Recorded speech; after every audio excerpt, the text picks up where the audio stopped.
What's up, everybody? Welcome to the stream. So today we are going to be turning the final egg of the Easter basket and egg set. I'm pretty excited. This is the one that I think everybody was kind of hoping to see. It's got the Mylar in it. So let me switch views. It's already up on the lathe. If you watched last Monday's stream, you'll probably know that I was having camera problems. Well, that camera's toast. So we're going to be just using webcams today. I'm not going to be moving things around too much, but let's split over to this one. There we go. Actually, I need to kind of move that camera just a little bit. I'm going to turn this light off. It should make it easier. Oh, it already was off. Let me, hold on a minute, guys. Let me move this like that. That way, the little camera thing up in the corner. Oh, something's weird. Hold on a minute, guys. Let's see if I can do this without screwing everything up. There we go. All right, so hopefully that worked. I'm gonna watch my monitor thing here and make sure that that worked. Still getting things set up. I was kind of messing around with the camera settings. Hold on, I gotta wait. There's a delay, of course.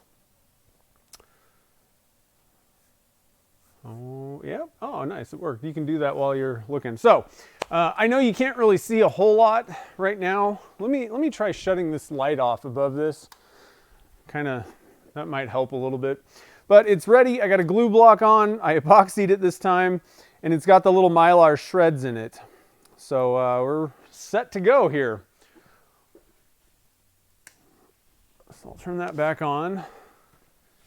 Yeah, everything should be pretty good. So I'll switch back to the intro view. So if you didn't see on Monday, I finished up the bowl. Let's see if I can get this to focus. Hey, look at that. It even focused. What? Pretty awesome looking bowl. I got it pretty clean, pretty clear, pretty glossy. So that's actually one of the thinnest bowls I think I've actually turned. And I know it's not that big or anything, but pretty thin, pretty even. I really tried to spend a lot of time when I was turning this. And I know Monday's stream was just a bunch of sanding. And I kind of apologize for that, but the problem was I could either show you guys me turning it, and then I'd finish it on my own most likely, which kind of sucks because then you just see it being sort of turned and not really finished. So I figured I'll just turn it over the weekend. I had time, and then we'll just kind of go through and sand and polish it up. But I'm pretty happy with it. I really like the purple and green. I think I'm going to be doing some more purple and green stuff. It's a good color combination. I really like that, and a lot of people liked it too. Kind of reminds me of, I forget the painting now. It's a Van Gogh painting that has, oh, what's it called? It's not lilies. It's called something else. Irises. It kind of reminds me of that painting. So anyway, pretty fun. So we got the egg shape. Now, one thing I want to mention. So if you guys have been watching the other two eggs being turned, I'll bring them over here. I haven't hit the egg shape yet. I don't know if you guys can tell, but they're not exactly eggish. They're eggish. They're just not like the true egg shape. And I thought, you know, it might be smart for me to, and I would actually recommend, if you're as terrible at drawing as I am, it might be better to print it out, but I kind of tried to draw an egg shape. That way I can kind of look at it while I'm turning, and that way hopefully this one will turn out to be an egg, not just kind of a oblong weird thing. So anyway, let me stop real quick and see what's happening. I hope everybody's doing good. I know that, you know, the lockdown drags on, but I don't know. I think most people are kind of doing fairly well with it. There hasn't been any major problems that I've seen. So let's see here. We got John and Steve, Billy, Jim, and okay. So 1964 Target DC. Dominic, is that right? I'm so terrible with keeping up with names and stuff. Christina's here. How's it going?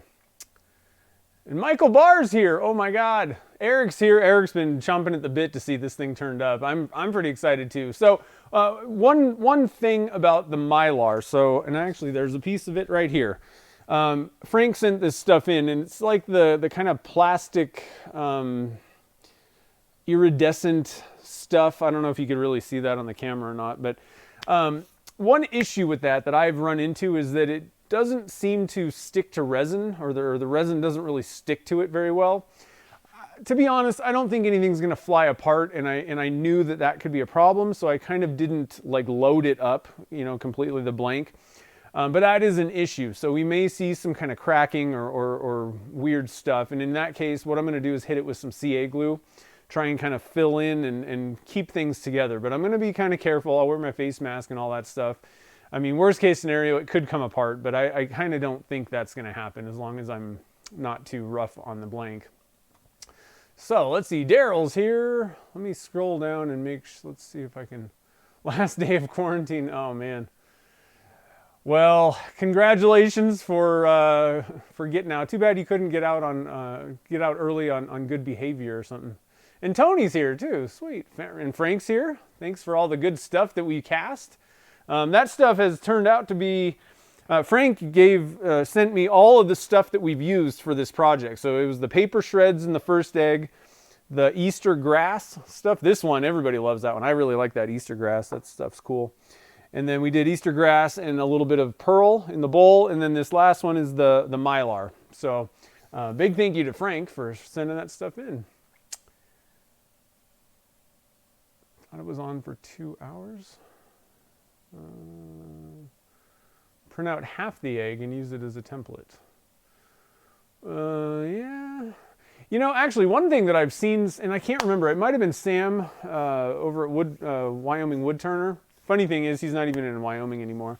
I've thought of that with my business name. I'm in Nevada now. If I ever move to California or something like that, it's going to be kind of silly having NV Woodworks Nevada.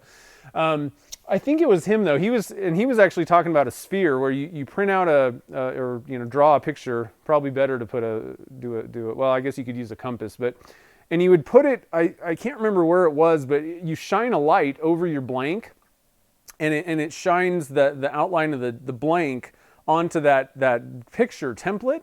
And that way you can kind of see where you're going. Sometimes it's really hard to figure out the shape that you're trying to get on these things, especially with spheres. It's hard to, I don't know, to go from like a cylinder or square to round sometimes. And this is one case where I actually think that wood blanks, well, it doesn't matter. What I was going to say is I think it might actually be easier to, rather than scraping, because that's the problem, is it's kind of an awkward movement. You know, it's hard to get that shaping if you're just holding a tool flat and moving it around it. But I actually think that's where like a spindle gouge is almost easier to, you're just making a bead basically. And I think it's almost easier just to use a traditional cutting tool and turn the bead over. It's a little bit harder on resin. It's going to take a lot longer. Wood, I think, would be easier. Oh, you're in one of the... Oh, that's not fun, Connie. Sorry about that. Chase is asking how big is my shop. It's twice as big as where I live. It's this part is 800 square feet, and then our whole shop, I'm in my dad's shop. He let me kind of carve out this space. Our whole shop is 4,000 square feet or so. Where's Mert? What did I see? Ah, duty calls. All right, man. All right, so let's see. Ghosting. Yeah, I think that's what it was called. And it was kind of an interesting... Puts the template on the lathe bed. Yeah. And I was kind of trying to do that. The problem was I'd have to move my light so far away. And the thing that I drew was not the right size. I just kind of gave up on it. But I think it would be a pretty cool way to do it if you really want... to be, as accurate as possible on the shaping. Frank's out playing in the yard. Nice. Well, I hope you can keep an eye on the phone or something while you're doing it. It is Dominic. I knew it. Okay, so I think I got your name down. I just wanted to double check and make sure. Amber's here. How's it going? Keebler. Lots of people. Rex. Nice. All right, so let's quit talking. I'll quit talking at you guys, and let's switch to that other thing over there. And we'll get started. So, and I'm going to pull out my Spiracraft turning jacket thingy. so I don't get shavings all over me. Now, I may turn on the dust collector if things are getting kind of crazy in here. If that's the case, I may end up turning the mic off.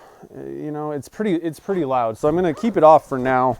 Hopefully this jacket's not going to hit the mic a lot. Or smock, I guess is what they call these things. I don't usually wear one, but yeah, it's going to hit the mic. Never mind. It's going to probably rattle around on that mic, but I was excited to wear my new Spirocraft smock. All right, so I'm gonna get my face shield out just to make sure. I'm gonna get my little egg drawing. So I got that right here. I'm just gonna kind of keep it over. You know what I'm gonna do? I'm gonna tape it to my little extra control panel thing that I won't be using. I don't know if you can see this, but I'm just going to tape it up on the button over here. That way I can kind of see it. So this is a 3-inch blank. I'm actually probably going to take it down. What I'm in my head, you saw the bowl and the other 2 eggs. What I'm trying to do is have them all fit in that bowl. It's supposed to be kind of a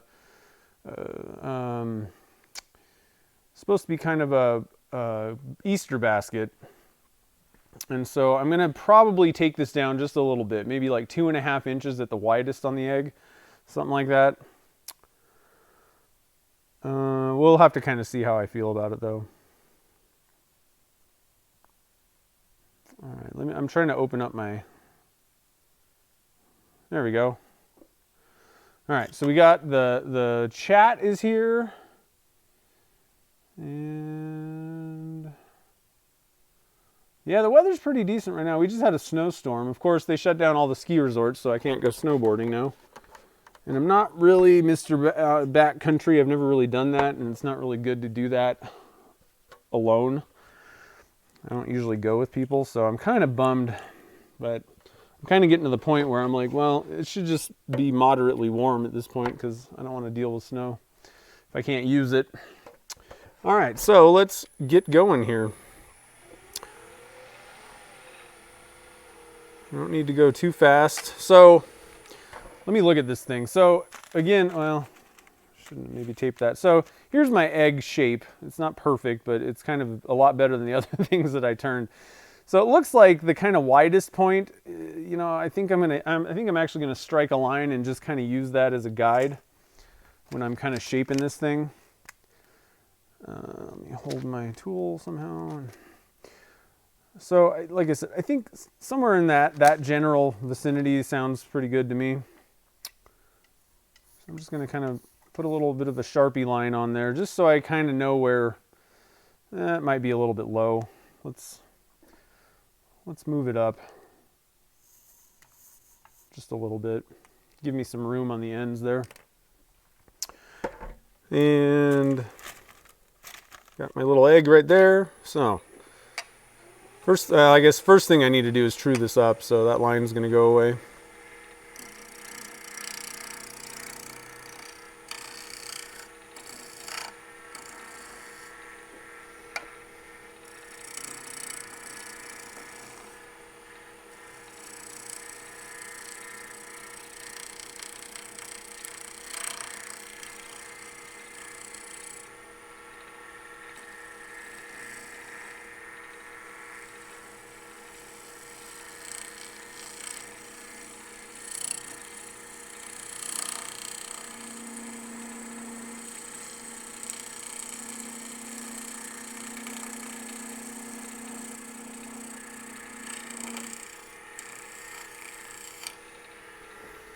So I'm going to turn the mic off and I'm going to show you the dust collector. I think it's not a bad idea if you're tired of dust everywhere in your shop.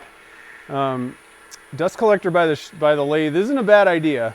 It's not going to collect a lot of your shavings, but it does help with the fine dust. So let me hit the mute real quick on my mic and I'm going to turn that thing on and show you guys.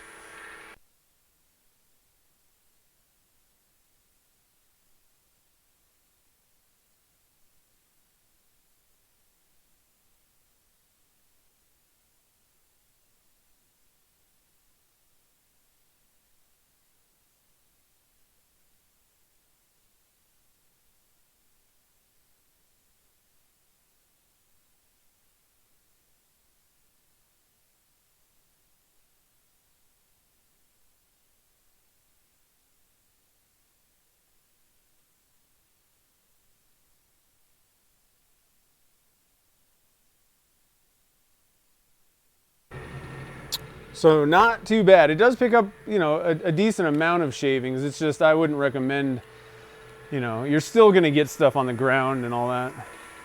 Nope, that's not going. Turned it off. But not a bad idea. The other thing that I've been doing is I got a fan behind me. I'm going to turn that on just to kind of blow some of the fine dust away from my face. Probably not a bad idea to wear a mask, but then I can't really talk very easily and whatever. So I'm just going to kind of blow it around. Another thing that you can do is put a box fan with a filter on it.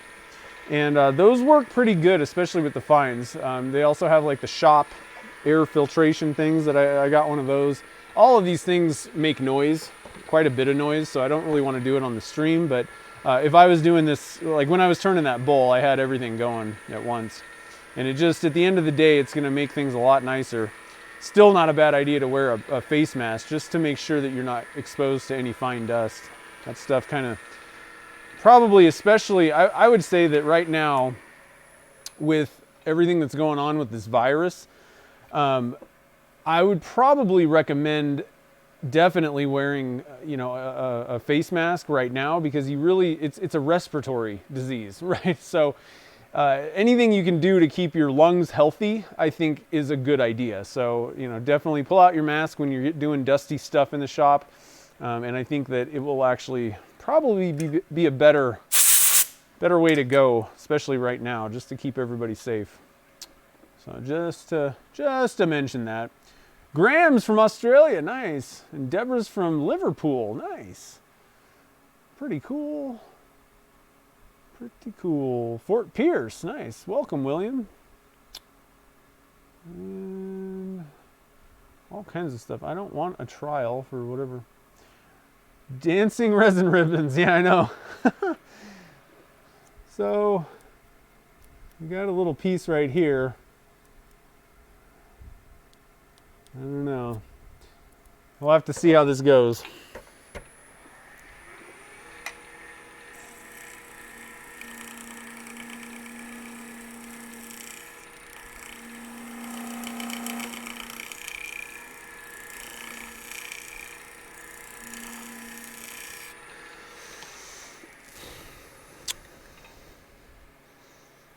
Yep.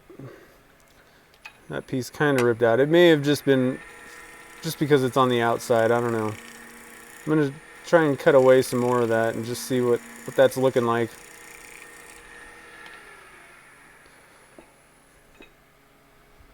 I think we're okay. I think we're okay.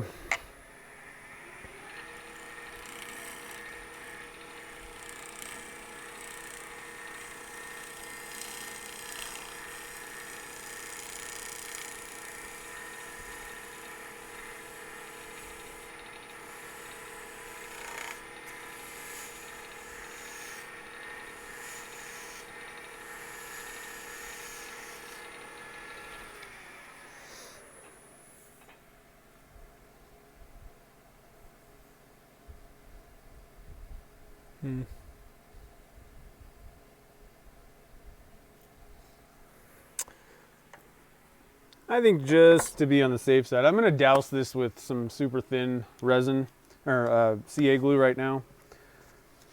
I don't know about this Mylar stuff. Just don't know. So this is the super fast thin. And I have this camera on, it shouldn't adjust the focus. So I'm just going to, whenever I'm doing something, I'm going to kind of put it down here. And it should be somewhat in focus, hopefully. But I use this is like the duct tape for wood turners, basically. I use it for any time I need to just kind of add a little bit of stability to a blank. You know, stiffen fibers up on wood or something like that.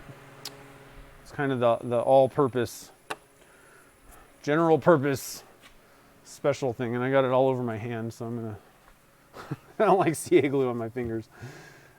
Let me get a little acetone and wipe that off.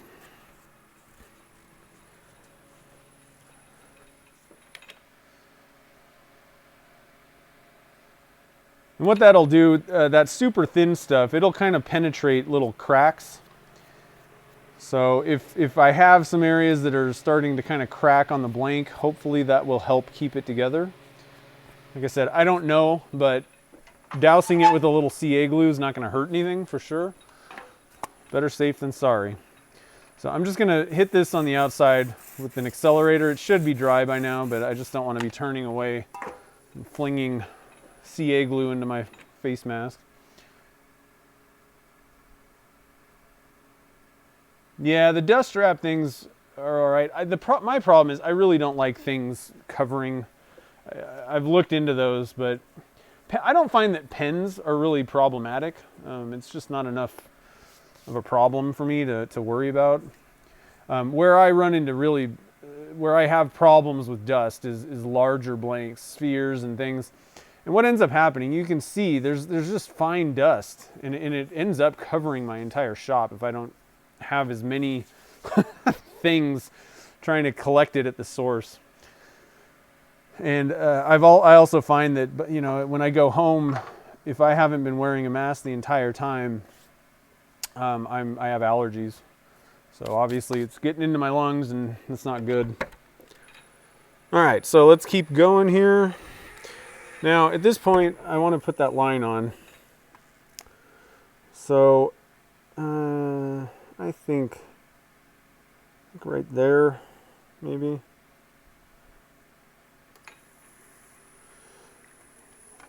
Just using that as a reference to, I think that's going to be kind of the widest part maybe. I think I did that a little low again. Let me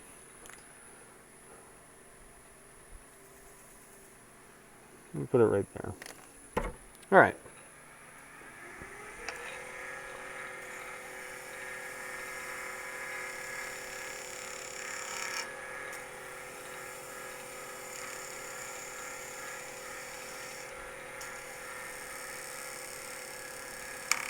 Ooh. Something chipped.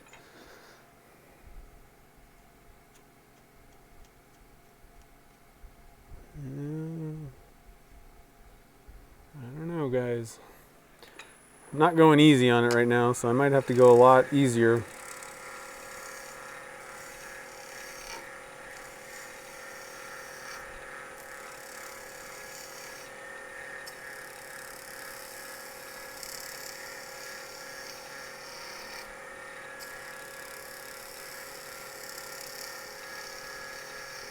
My hope with this, I would really recommend probably not using this Mylar stuff in a pen blank.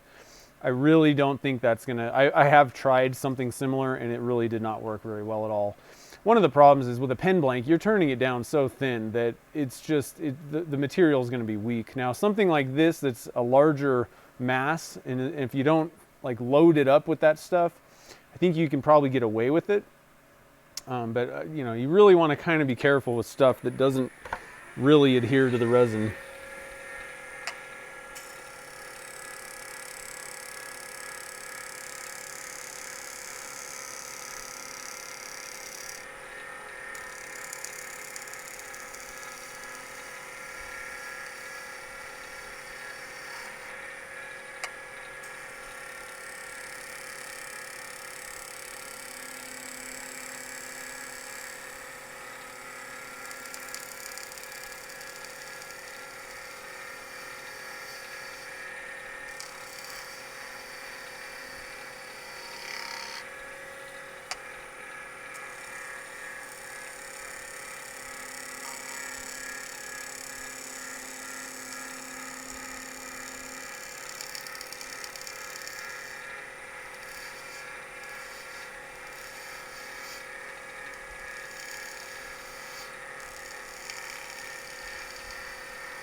I think taking my time a little bit with this, I think it's going to be a lot easier. Can you guys see the little paper with the egg on it? Are you able to see that thing? Not really.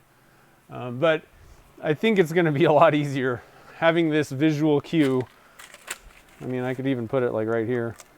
Still don't know if you guys can see that, but might be kind of, yeah, still blown out. But maybe. But it is kind of nice to just be able to see that shape and kind of hope that I'm going to end up with that, I guess. My dust collector is going to be covered in shavings. Let me stop real quick, see what's happening here.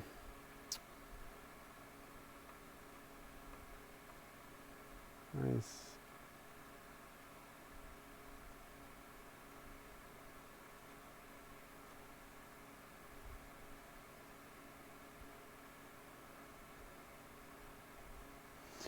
Yeah, clubs are really good if you want to, if you're just starting out. That is a really good way. It's amazing that you get access to resources that you wouldn't necessarily have. Club discounts and you know, all of the people there, obviously, and all the knowledge. That's probably the most important.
So far, it's going pretty good. I'm gonna blow off the shavings are going right at my phone. So I'm gonna try and, wish I had a thing to hold it. Hopefully it'll stay right there.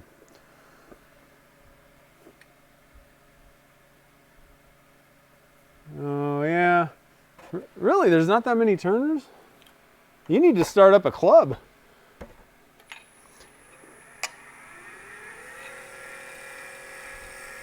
Sweden Wood Turning Club. So again, I want to bring this down in diameter a little bit. I'm kind of hesitant. I'm better off leaving this fairly large and not cutting into as much of this mylar, but I do want it to be a little bit thinner. So we'll just take it down a little bit. My phone's gonna fall off. I'll put it over here.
Can you guys see the dust collector?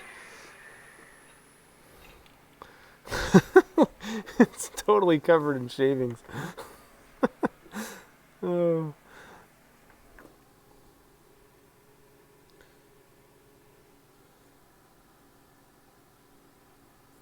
If your tool rest is too high, well, the way these carbide tools work is you do kind of want to get them in, you want to hit kind of the middle. I mean, that's just in general for even like metal lathes. You want to hit it at the widest point, you know, the middle part of the turning. But if you're not using, if you're turning resin and you're not using the negative rake cutters, catches, they're a little bit more aggressive, the standard cutters, and it's just kind of common. You know, you can get catches pretty easily with the regular ones. The negative rake ones, I mean, it's pretty hard to get a catch. I've found they really have kind of changed. They're kind of a game changer. So if you haven't tried them, give them a shot. It definitely, I think, it makes things a little easier. I mean, you can turn one-handed, you know. I mean, I'm holding the tool with one hand, and you're not going to get a catch, you know. I would never do that with a regular cutter. It would just catch and I'd be done right off the bat.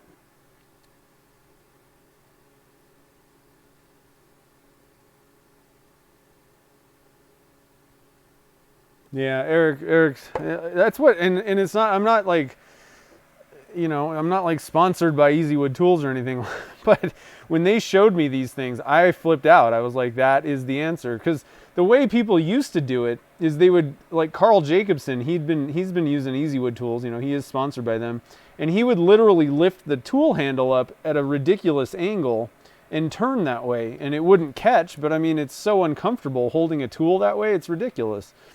So they finally just came out with these cutters that have that negative rake on them, that angle, and it's a game changer.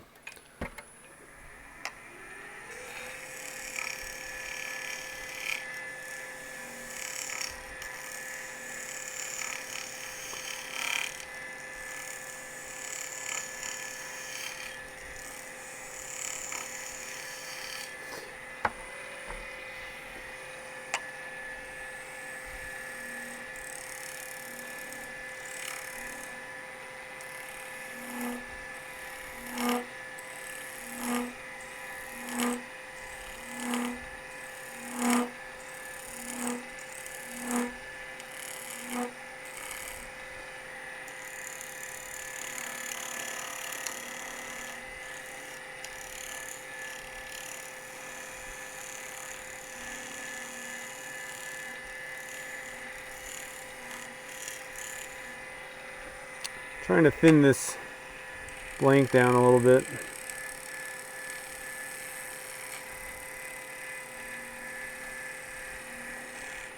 I think it'll be easier for me to nail the shape if I'm, oh, my hat fell off. If I get the diameter kind of where I want the thickest part, I think it'll be a lot easier for me to shape it.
All right.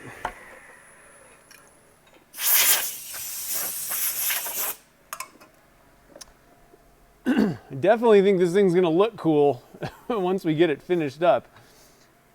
These little Mylar shreds are pretty wicked things, but they're definitely, you know, they're not sticking to the resin on the outsides.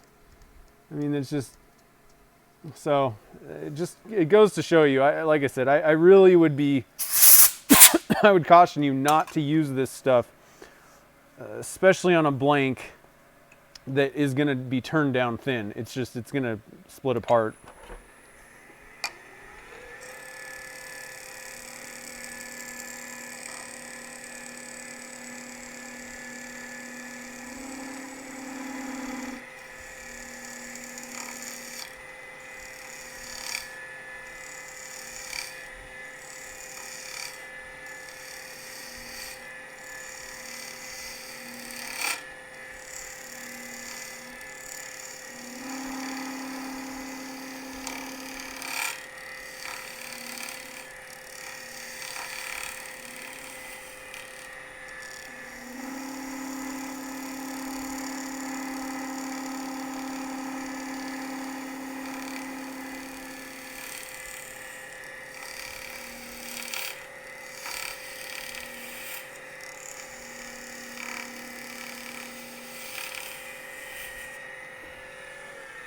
Let me stop and see what the chat's up to. What are you guys doing here?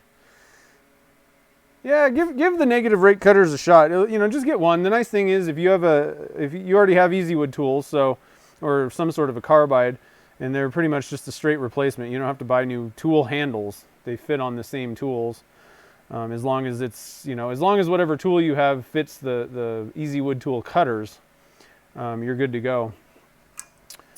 I would say the only drawback to these, you can't, there's, you know, it's possible to kind of resharpen the regular ones because you can just lay them flat on a, you take it off first, but you just lay it flat on a diamond stone. To be honest, I've tried it before and I've never gotten a carbide cutter as sharp as from the factory, but you know, you can touch them up for a little bit and extend the life a little bit on a standard one. But because of that negative rake, it's next to impossible to get these things resharpened. So that is kind of, you know, one drawback I'd say, but the ease of use, like I don't care how much they cost. I'm going to be using them myself for sure.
I definitely think I'm doing a better job on the shaping here. I think this is going to come out a lot better. So far, anyway. We'll have to see how I finish this, but I think I'm getting the top shape a lot better here already. Once I kind of get the shape that I want, then I can just kind of take off, you know, a little bit at a time, and then this bottom part should be fairly simple. But it is a lot easier having this little picture so that I know what I'm looking for. I definitely want to try that shadow. Was it shadowing? Is that what it's called? I want to try that sometime.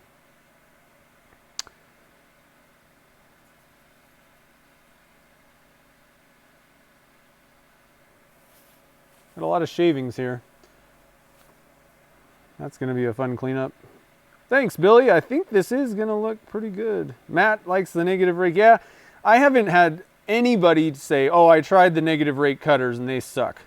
Like nobody, you know, not even like, yeah, it wasn't really that much better. And again, this is for resin turning mainly. I think that they work fairly well on super dense hardwoods maybe, but I mean, really, they brought them out for resin. So in that case, I think that they really are kind of the way to go if you're scraping. You know, you can use your cutting tools on resin as well, but again, you just have a higher chance of getting kind of a catch when you're using those. Kind of similar to anything, I guess, but these make it, you know, they don't call them easy wood tools for nothing. They make it pretty easy to be able to shape and do stuff without a lot of fuss, let's say.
Looking good so far. So, like I was saying before, the ends of these things coming out are kind of like I can, it's almost like there's kind of almost a crack in the resin. So you do have to be kind of careful. Probably going to have to kind of seal this off. I don't really think that I can just buff this because there's little shreds of stuff coming out. So we'll probably have to I'll probably just be able to get away with a CA finish on this. But you'll probably be best sealing it with something, some sort of a sealant coat at the end. Let me zoom down here.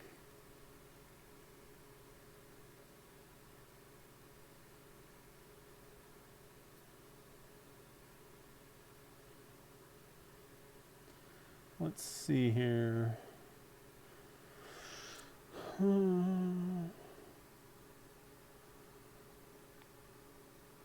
On the angle, I'm not sure what you guys are talking about.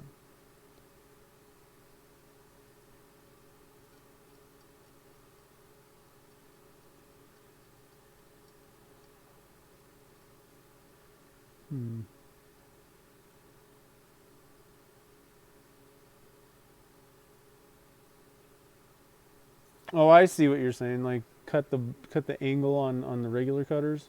Just put the angle on the bar. That might work.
Definitely liking the shaping a lot better. This is really starting to actually look like an egg. A lot more than the other ones. I'm glad that I made myself a little bit of a picture.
It's getting close. It's getting close, guys.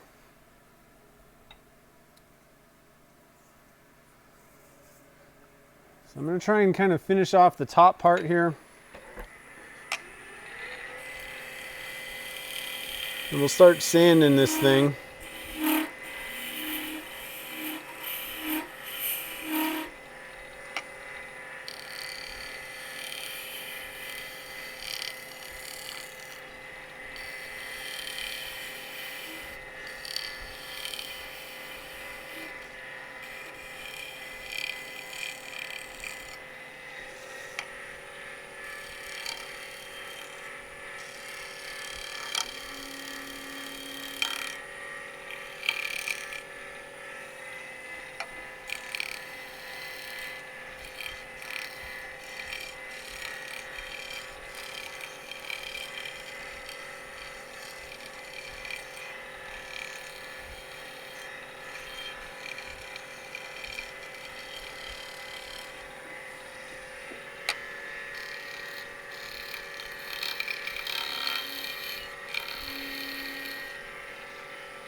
All right, let's stop real quick and see what's happening. Yeah, I'm with you, Matt. I don't really love making tools and jigs. I was never, it's rewarding, but I'm also, I want to do the task. I don't really want to have to mess around with trying to make something to do the task. So I'm kind of like that too. A lot of times I'll just pay for stuff. I mean, for instance, you know, I bought this stupid stand for the dust collection system. I could have made something, but it's made to do exactly what I wanted, so I just paid a little extra money. So let me scoot up. That was a comment from a while ago.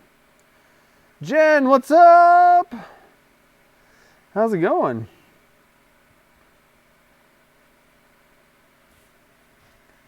The commentary is the best part. I haven't been saying a whole lot. I've been kind of really focusing on this thing, and looks like I have this top part. This shape is pretty good, I think, but this bottom, it's a little fat here, and I need to kind of something funky here. So I'm trying to like take my time a little bit, but it needs to kind of come down a little bit more. I'm trying to kind of look at this picture and kind of do this. So I'm taking my time a little bit because I want this one. I really want this one to turn out the right shape this time.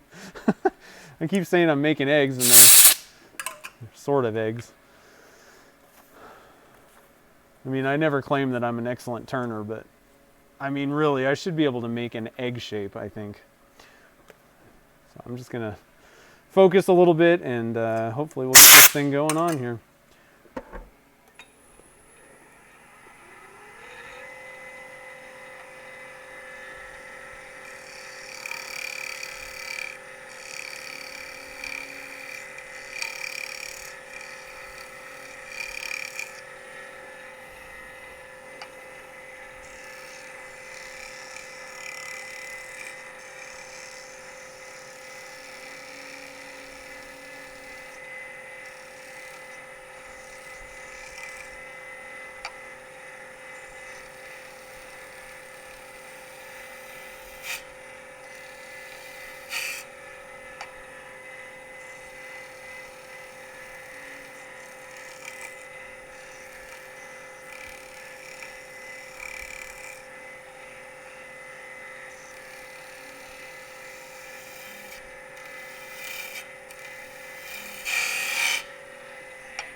All right, I think it's looking pretty good.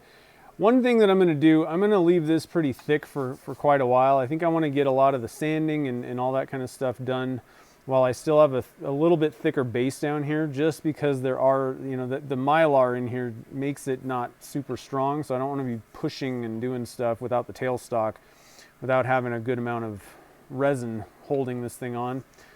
So, but I think that I'm getting that bottom shape the way that I want it.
Yeah, almost. I don't know.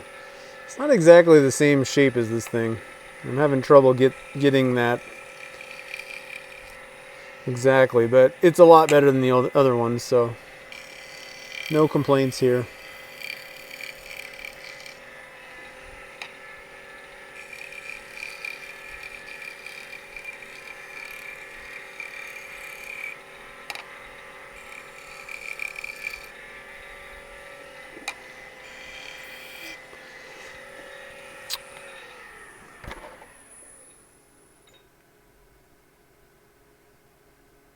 His dust collector is so quiet. Yeah, it's just kind of collecting. Are you asking? Yeah, I just use 5-minute epoxy to make the glue block. Like I said, I used the hot glue on that one, and it didn't seem to work. But at the same time, I think hot glue will work. What ended up happening was I put it on the blank. Like I applied it to the bottom of the blank, basically. You know, I put the hot glue on here and then pushed it onto the wood, and it didn't really, it like had already like cured up a little bit. So I think if I had a hot glue that had a little bit longer like working time or open time, I think hot glue can work for this type of thing, but I don't know. It's not really worth it. 5-minute epoxy works pretty good, and I think even with that stuff, typically I let things like that sit overnight to get maximum, you know, strength. But I think if you are doing something where you got the tailstock up, I think within, you know, maybe 10 to, I don't know, somewhere between, maybe let's just say like 30 minutes after you glued it on there, as long as you have the tailstock up, it's not going to go anywhere, you know. Where I would worry about something, and I would rather have it have the full strength with the, you know, 5-minute epoxy, is once you take the tailstock away, you know, the epoxy has to hold that blank on there. So, you know, you're best off waiting overnight at that point. But I think within a few hours, it's probably strong enough. I don't know. Maybe you guys can kind of chime in on that, but I don't know. Yeah, a fan. I don't have my dust collector on right now. It would have worked really well. I just have a little fan behind me, kind of blowing everything over onto my dust. It is collecting dust. It's collecting stuff, shavings.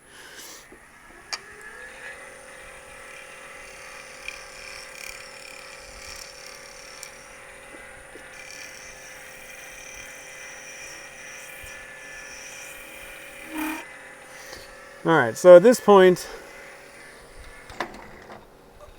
Let's move our tailstock away. I'll turn it off. Get this thing going.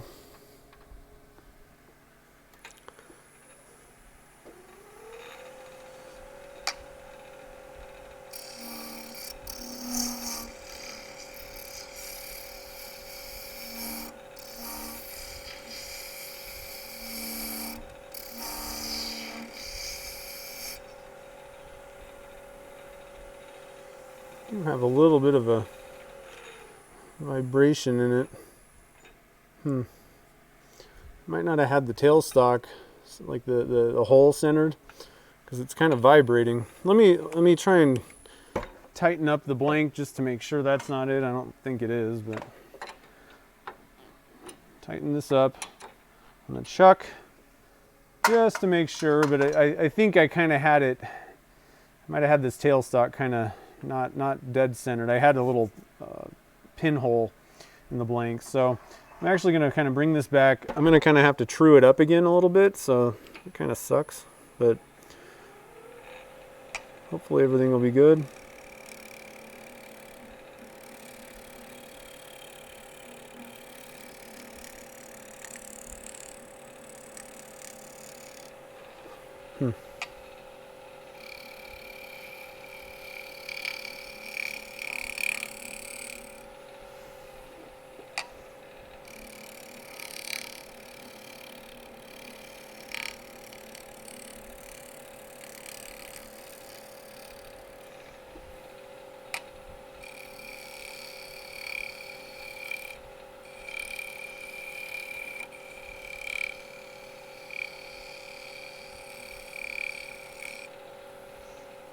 Yeah, it wasn't running true.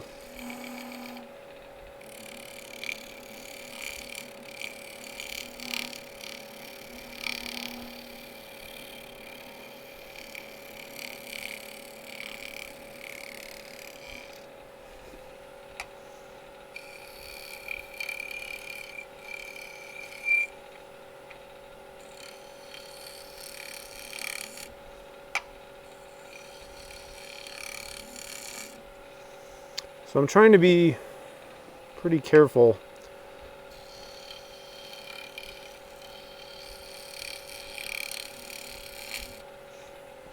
I don't want to vibrate this thing too much. In general, I wouldn't be that worried. Like I said, I definitely, the epoxy's holding this thing on. The problem is the blank is kind of vibrating a little bit. It's wobbling. You know, it's just not true. And because it's got stuff in it that's not exactly the most amazing material inside, I don't really want to push the limits here.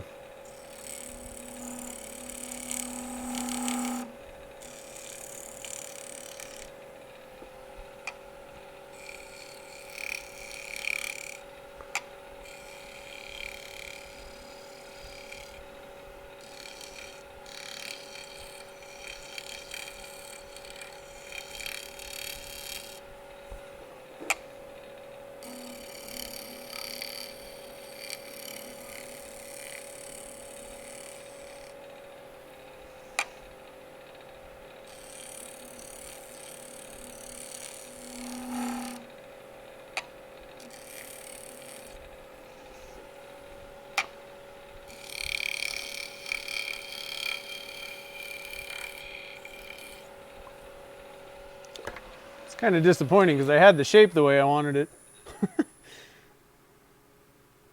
Doug's here. What's up, man? What are you up to?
I got most of it trued up again. I'm gonna kind of work down here.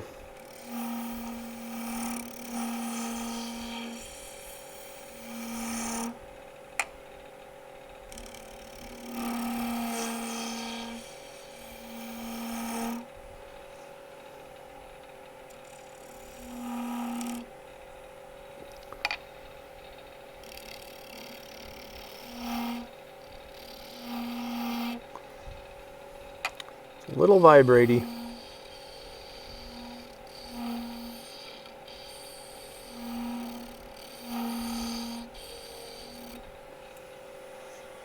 I think I like the shape for the most part.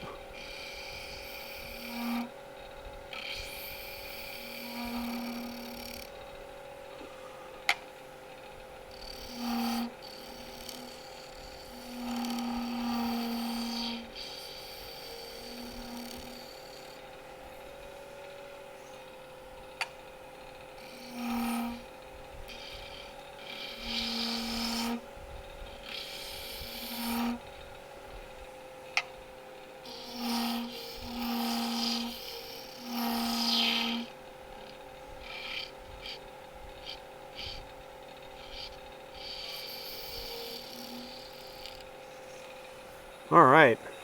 The top of that looks pretty good, I think. Maybe blunt it just a little bit more.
What do you guys think? It's pretty egg-shaped, huh? Got half of it pretty eggy. There go my Eggo.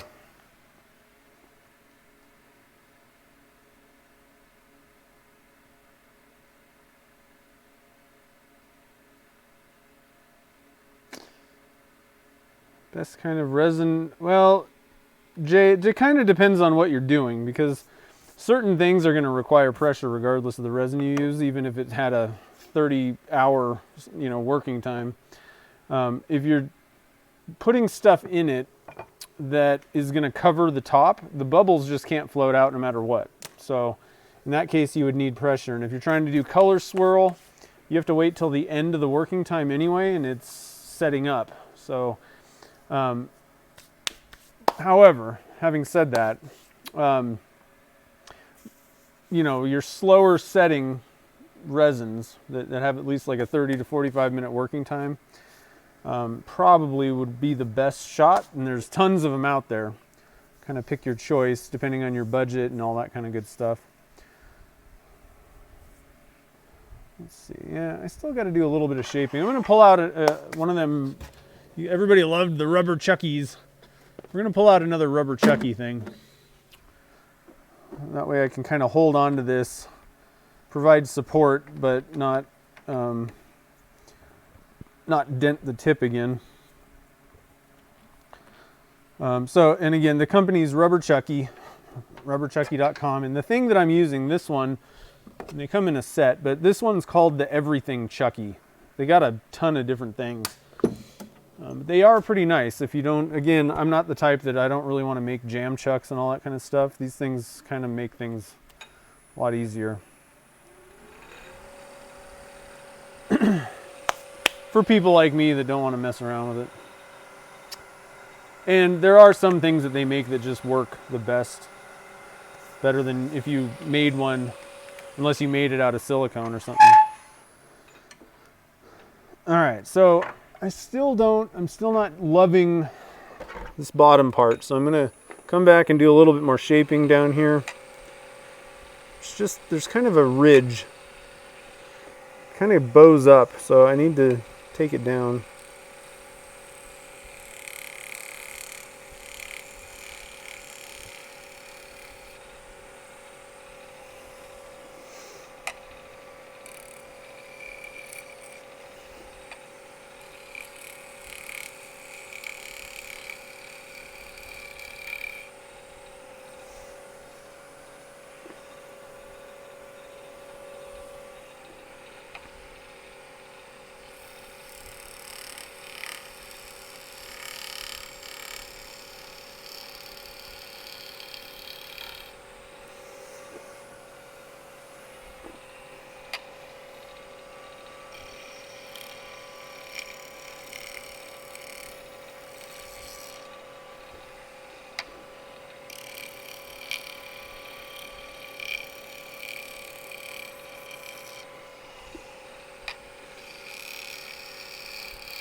Still had a little vibration on the top there.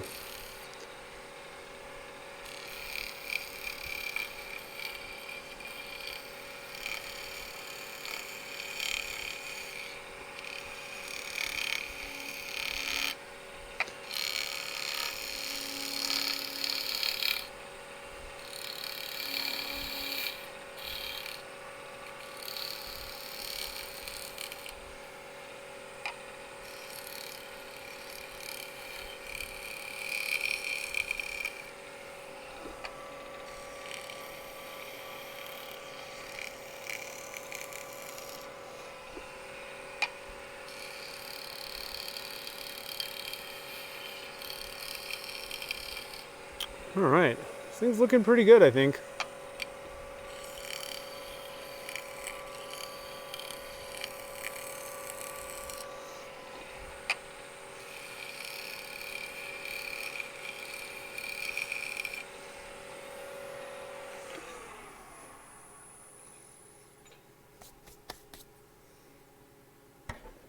Oh yeah, allergies is no fun.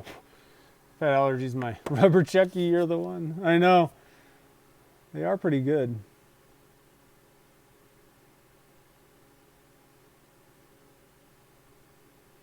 Yeah, I saw one of your eggs, Doug. That thing's awesome. Yeah, I don't have pointed eggs this time.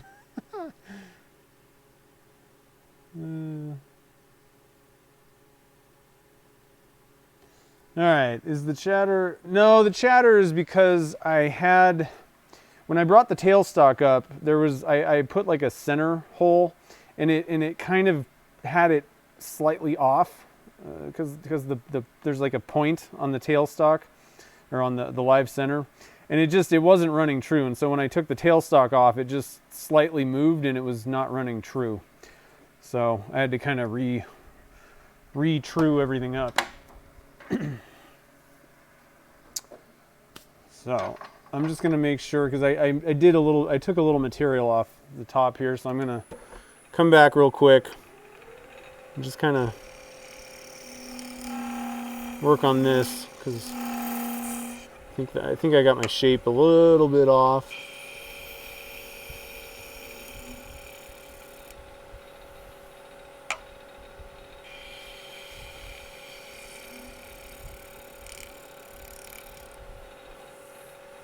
Yeah. I mean, I can keep making little minor passes all day long, but I think we're about ready to just pull out the sandpaper and give this a polishing. Do have a little bit of a bump. I don't really want a nipple on my egg.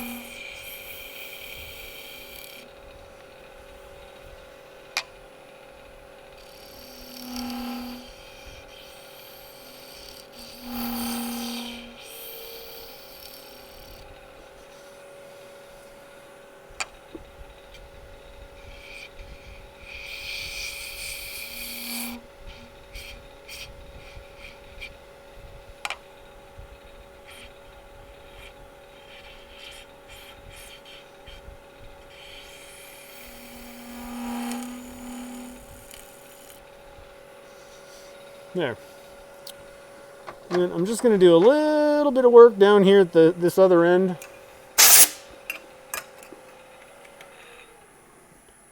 So at this point, all we have to do is sand. But I am going to still kind of leave a little bit down here, but I want to start kind of getting down so I can get this final shaping on the bottom done.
All right, let's do some sanding.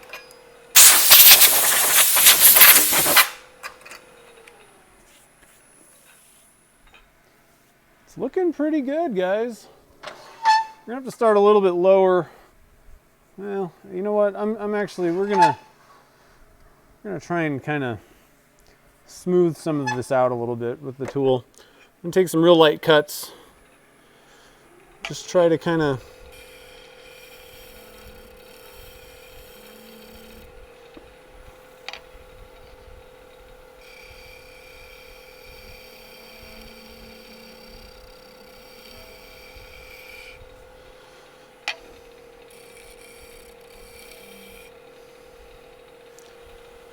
kind of have a bump right there.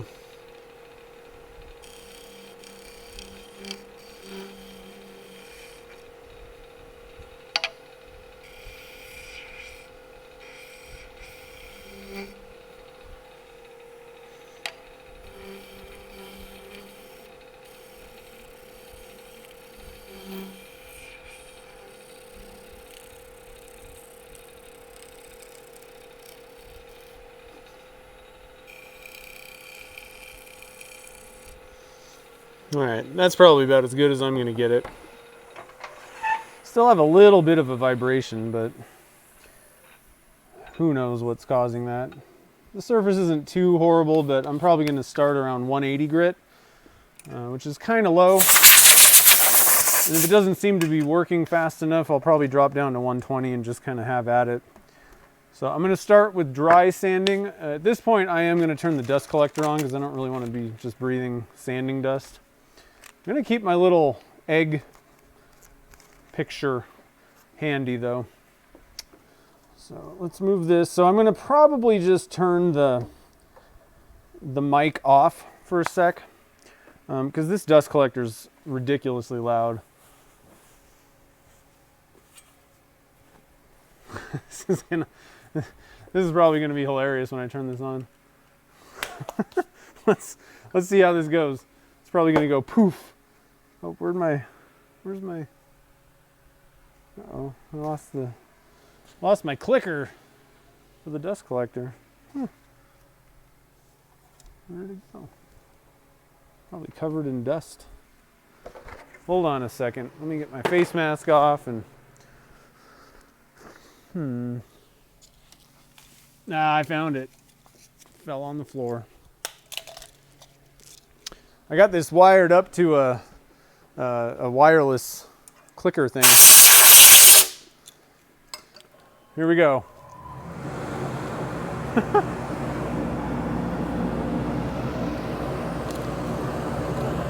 So I don't know how loud that is, but I think it's probably best to just hit the mute, and I'll turn it off if I need to talk.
You know what, guys? I gotta do more turning on this.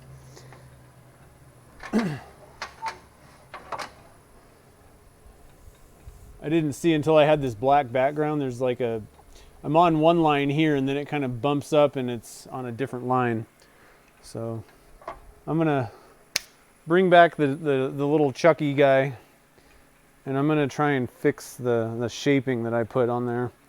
Just a little ridge. Like basically this part is like less a lower diameter, and then there's this kind of ridge, and I'm on a different kind of line up there. So like I said, I really want to make this one, I want to work on the shaping on this one as much as possible. So we're gonna do it. We're gonna do it, guys.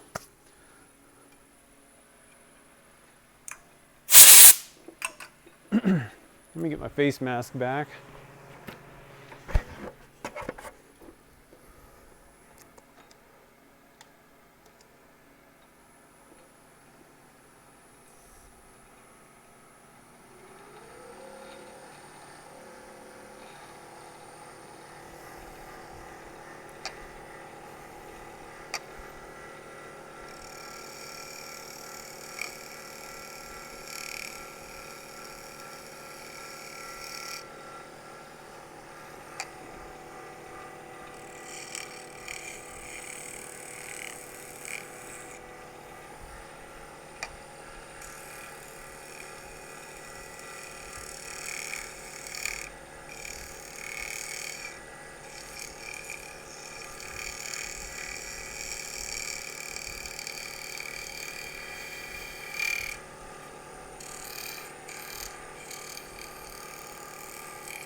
That's a little better.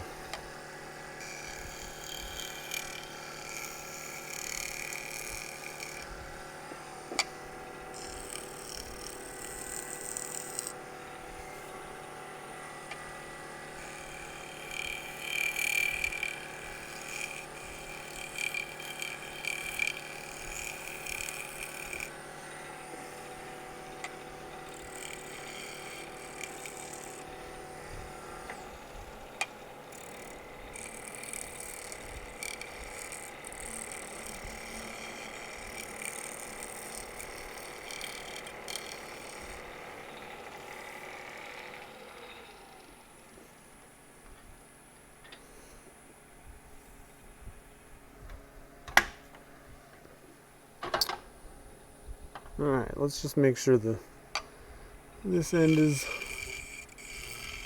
still looking good and in line. Still getting this kind of weird wobble. I don't know what the deal is. I think at this point, it's time to sand it and polish it. Oh, there went the face mask. So did I mention that the camera's dead? Yeah, I think I did at the beginning. That I had that one camera, and it's dead. So I finally came up with a better plan. I looked into wireless options, and there are some actually, which I was kind of sort of surprised about. However, you're looking at like $2,000 for this wireless setup thing. So that ain't happening. The only other option is they have cameras. I was saying that I wish I had a camera where you could lock in the plug, you know, your like HDMI cable into the camera. And the professional video cameras have that. It's called an SDI input. But again, they're about $2,000. So I opted for a third option. That's pretty loud.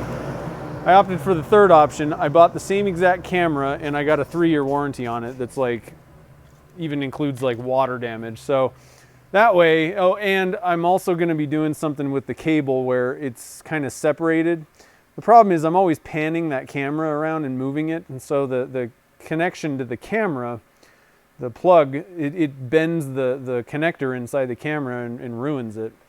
So I'm hopefully gonna get like a light cable that I can kind of, that it's like curly, you know, coiled. And so anyway, for a reasonably not so expensive option, I decided to do that. And if I still have problems with this camera, I may end up just buying a professional video camera. But just wanted to update you. So hopefully next week sometime we'll have that. All right, I'm gonna put you guys on mute for a minute and we'll get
All right, I'm back. So we've almost got this sanded. I ended up dropping down to 120 because I got some tool marks. You can take a skew chisel. You see Ben from Ben's Works doing that. It's not a bad way to kind of take out tool marks and finish up your shaping. The what's it called? The R2 cutter with the negative rake from Easywood. So it's like the square, but they call it the R. It's like slightly radius. That's not a bad one to try and kind of get some of those tool marks out. I just kind of gave up. I figured let's just sand this thing. Now what I'm getting though is these ends that are coming out. They're kind of, I don't know how to explain it, but they're like literally coming out of the resin. They're like fuzzy. So what I'm going to need to do is actually kind of hit this with some of that CA glue. I think I'm going to try and just douse it. Once I get all the tool marks out, I'm going to douse this with CA glue and then try and sand back. And hopefully it'll kind of smooth out all these little fuzzies that are kind of, it's basically just the stuff is coming out of the Mylar stuff is kind of coming out in some areas and didn't shear off particularly well. Most of it's pretty good actually. I'm kind of surprised, but there are a couple little areas that I want to kind of firm up, hopefully kind of just cut it off basically and go from there. No mute? Is it really not that bad? I mean, it's loud to me. All right, we'll keep it on. We'll keep it going. It's pretty loud in my ear.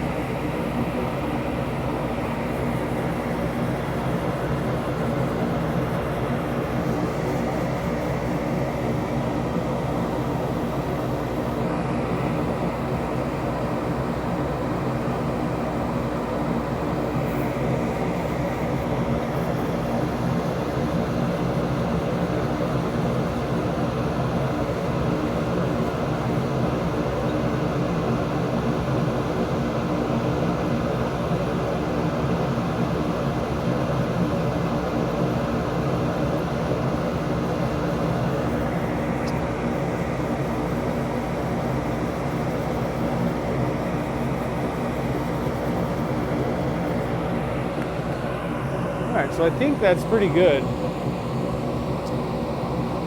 Still got a couple tool marks on this end, I think. And then I got to get down into this little crevice area.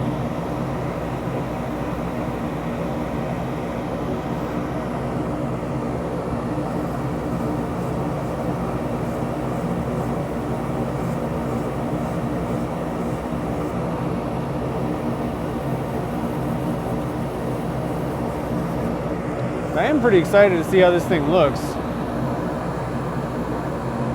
It has potential.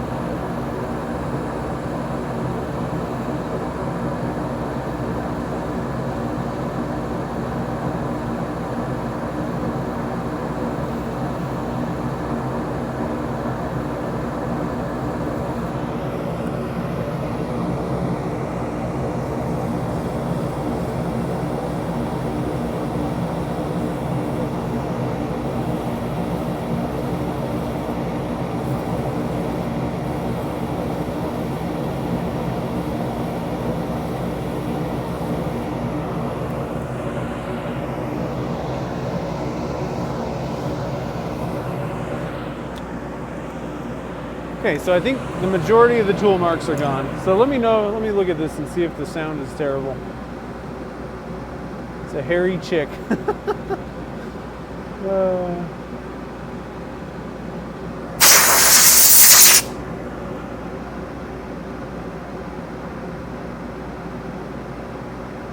Chris Caliendo, what's up, man? Yeah, the sounds of sanding. Everybody's favorite part. So I'm going to hit this with the CA real quick here. I'm going to turn this off because I got to be honest, I don't really like listening to the dust collector even myself right now. So we're just going to turn that off while we hit this. And what I'm doing, like I said, I'm just trying to sort of seal up some of these ends. I don't know how well it's going to work necessarily. I'm just hoping it does something and helps out with that Mylar stuff.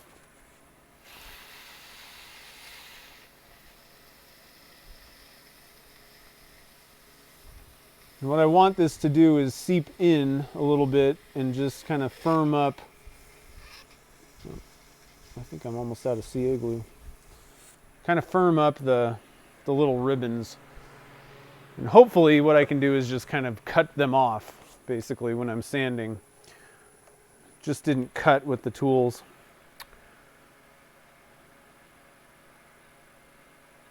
Extravagant. It is kind of an alien egg, that's for sure.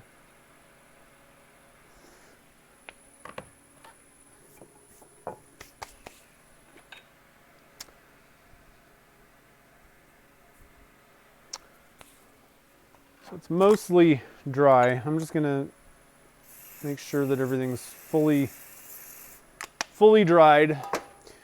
And then we're gonna move up to the 180 grit. We got that right here. I'm looking forward to this. So like I said, hopefully this will smooth out those funky bumps. You guys like that? And I am gonna just put a CA finish on the top of this thing anyway, but if I can kind of knock down those fuzzy things, then like right now, then we're better off.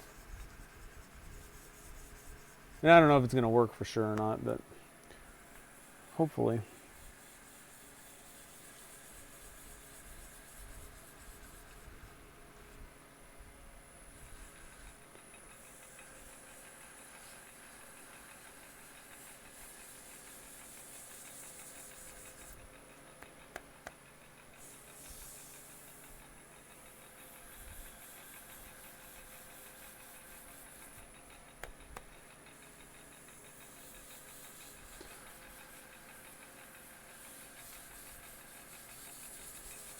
So are you in the Chicago? You're in Chicago, right, Chris?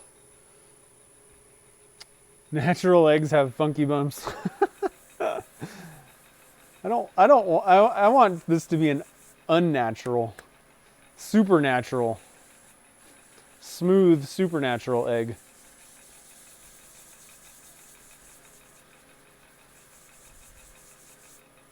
I'm gonna start wet sanding once we hit 220. It's on the next grit here. I don't know. Like I said, I always recommend that you just wet sand all the way, but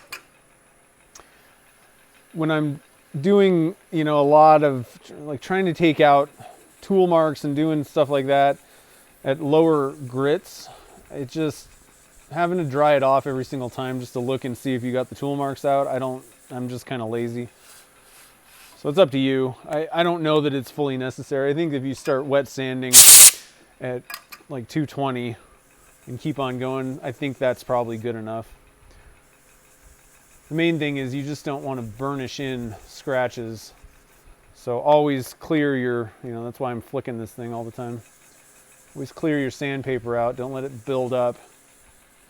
And I definitely would not recommend dry sanding with silicon carbide paper or something like that. You want to be using an open cut, I think they call it open coat, open grain, whatever. I don't know. Abernet's pretty open because it's literally got, you know, openings between it, so it doesn't tend to stay clogged as much, but you have to stop every once in a while and kind of blow it out.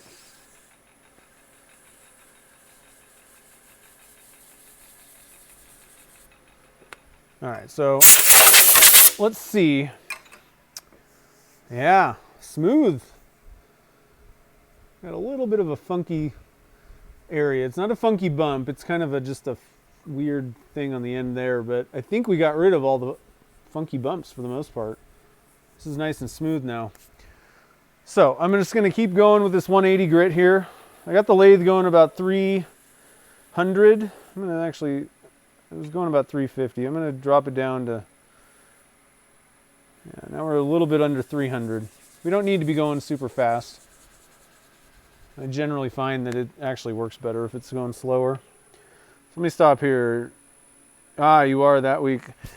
Are you still going over to you're in, let's see, Lexington. That's where the headquarters is, right?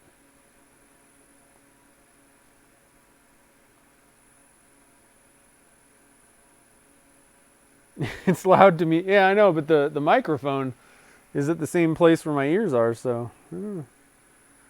Chicago pizza. Yeah, actually, we have a place called Chicago Mike's Pizza here in our little town, Gardnerville, and it is awesome. We really like that one.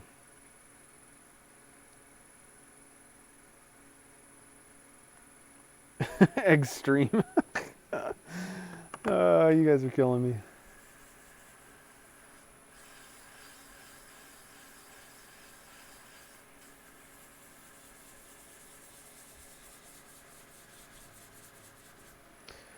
I'm just going to stop this and do a little bit of hand sanding. I'm going to turn this thing back on. I forgot to do that. I meant to do that.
I know that probably blew you guys out. For some reason, this camera, like, this is really not that bright to my eyes, but it's like super bright on the camera, I think, for some reason. And I've tried kind of messing with the exposure on it. There is actually settings, but if I drop it down even just one bump down, one number, then everything's super dark. So, but this thing's kind of normal. So I figured I'll just leave it here. It's a little bit bright, but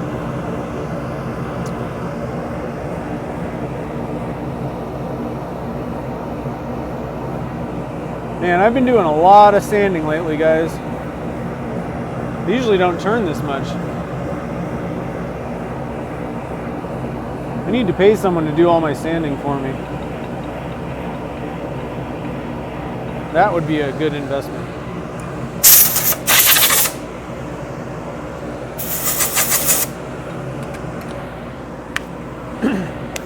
All right, now one of the nice things about wet sanding is I don't have to turn that dust collector on.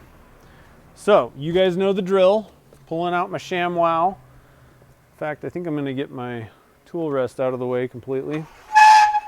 I really need to clean my lathe bed up someday.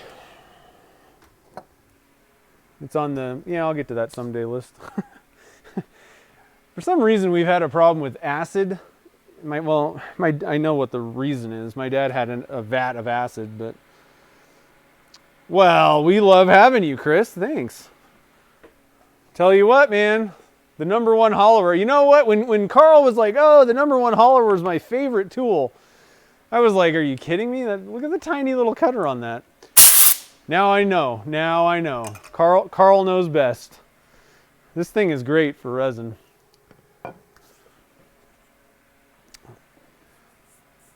The reason I hesitated was because it's such a small cutter that I thought you'd get a really bumpy surface, but it really doesn't do that. It's easy to control.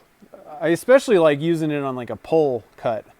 I can get really smooth lines with that, but I was thinking in my own head like a wider cutter would work better, but it ends up just taking too much of a cut on a bigger one. Hey, thanks, Ann. I appreciate it. Super chat. You guys rock. Keep up the sanding.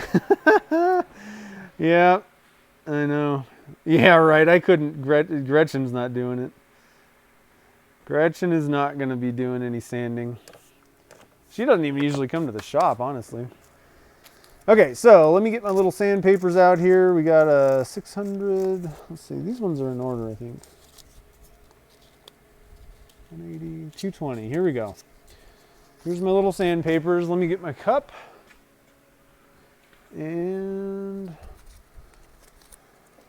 dunk it. I'm actually going to turn off. Oh, another thing that I've been doing, guys, is wearing gloves when I'm using water, like we're doing the wet sanding stuff.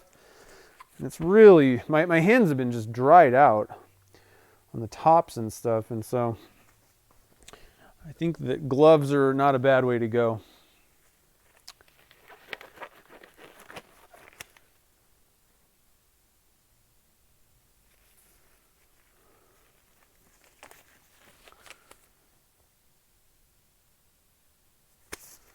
All right.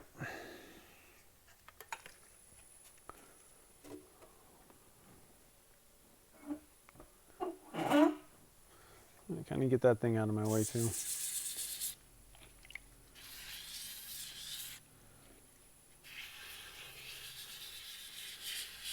The sweet, sweet sounds of wet sanding. So I'm just using some silicon carbide. I saw that Ben over at Ben's Works uses silicon carbide, and I thought I'd just give it a shot, see how I like it. And so far, it works pretty good. Abernet works pretty good too, but both of them you can wet sand with and everything. But I just thought I'd kind of give it a try, and so far I've been getting pretty good results, so keep going with it for a little bit.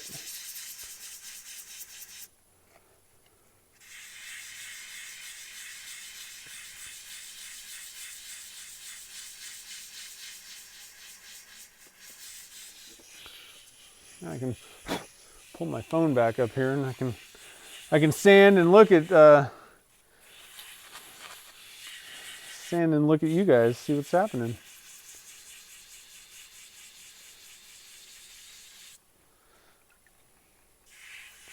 Yeah, so what I was using before was Abernet, the 120 and 180. This stuff is silicon carbide.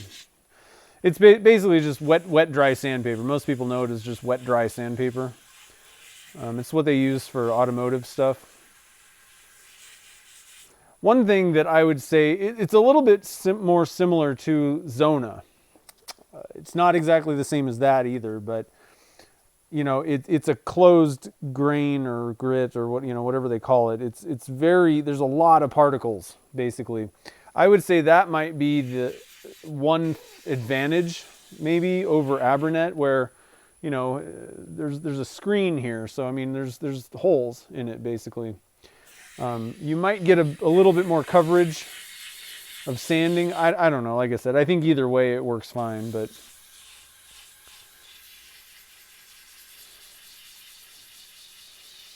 all right, Chris, have a good one.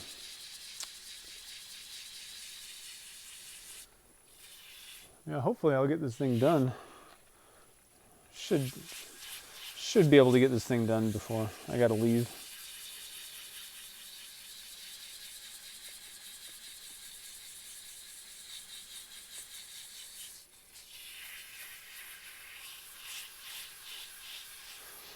So now in this case, what I'm going to do, I'm going to be putting a finish on this. So we're going to do things slightly different.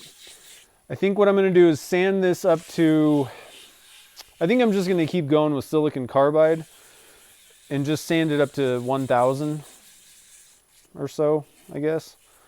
And then I think we're just going to try and put on, it may not be a bad idea to just hit it with some craft coat. I don't know. CA finishes are a little bit faster. The problem is with the size of this, I don't know if I can get it on smoothly. I think that I'd rather just try and see if that'll work. CA finishes are just a little bit faster. That craft coat, you kind of need to put it on and like walk away somewhat. So we'll have to kind of see. All right, Daryl, have a good one. Spray the lacquer. All right, Doug, thanks for joining the fun, man. Have fun spraying the lacquer. And that's another thing you could do, is you could just hit it with a spray lacquer or something like that. But at that point, you got to wait, like 20 minutes in between coats. And so, I mean, it would be at least an hour's worth of messing around with that. So CA glue, we'll try and see if we can get this thing finished with some CA. Worst case scenario, I could use the medium flex from Mercury. Gotten pretty decent results with that. It has a little bit longer working time, I guess, or application time. So it's easier to get on, I guess. We'll just kind of play around with it. We'll see what's going on. All right, so I think we're probably good. I'm not going to do a bunch of looking at, stopping and looking at this. I am going to dry it off and kind of clean off between each grit.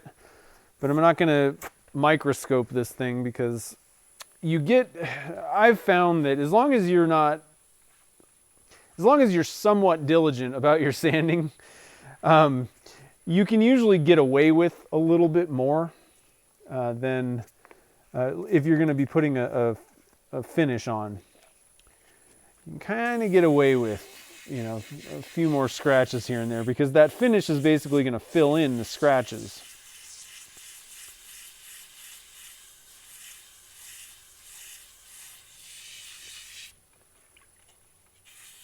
Oh, you've been trying the Zona. Yeah, Zona paper works great. I think it's a good product. Realistically, it's extremely similar to micro mesh, and micro mesh everybody kind of generally has liked for a while. But it is cheaper and it kind of works faster. Frankly, I get better results with Zona. I don't know if it's because it's thinner. I personally like the thin sheets better than those pads, but yeah, it works pretty good. Glad to hear that you're getting good results.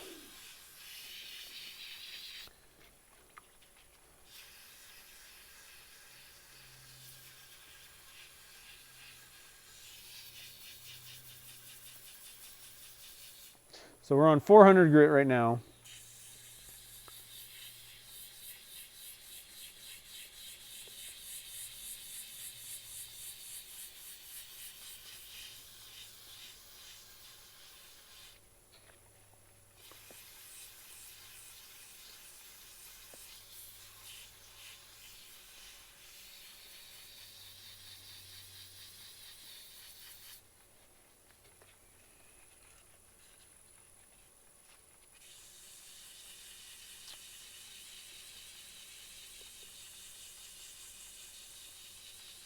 Jen's back.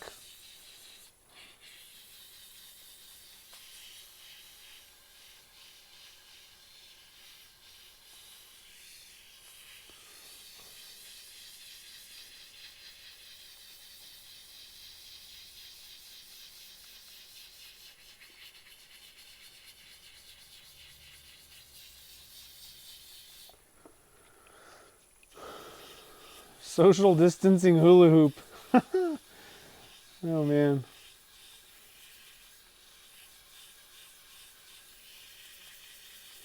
Now I'm still, once we part this thing all the way off, I'm still going to have to do some work on the bottom, so I probably won't get this thing totally finished tonight.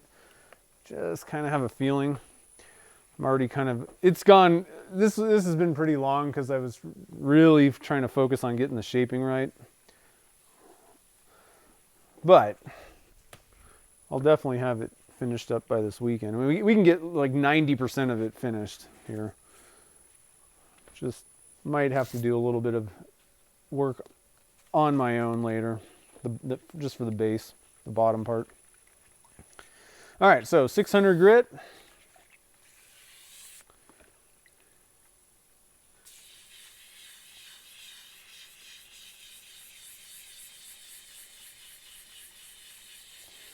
Once we get it to 1,000, it'll start to kind of clear up a little bit, and I'll try and, well, I guess I can't really zoom in much. That's the problem with these cameras. These webcams just kind of, they're kind of meh. I like those little handy cams because I can kind of move them around, zoom in, and it has a viewfinder so I can actually see what I'm focusing on, or lining it up for the shot. But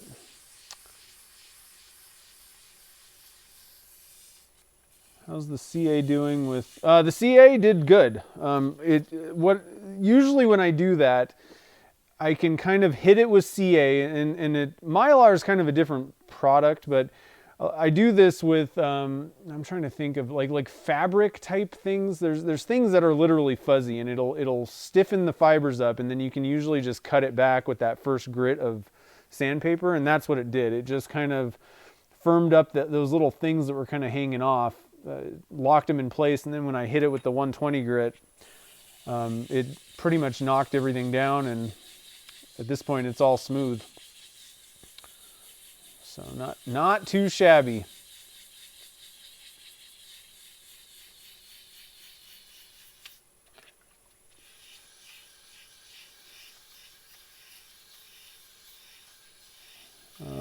Works pretty. Yeah, it worked pretty good. I don't know who you're talking to, Steve. Probably not talking to me. I'll just mind my own business. I'll go back to socially distancing myself.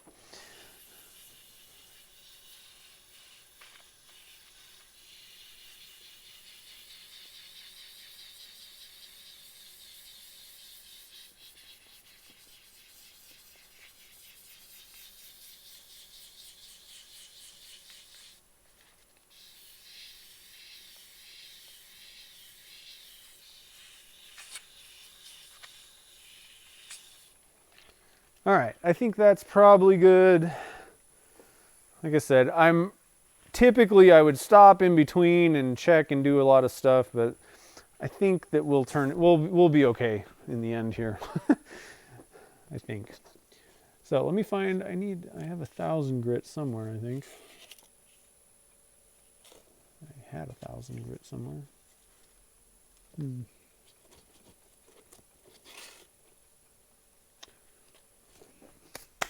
I got a little square of it over here.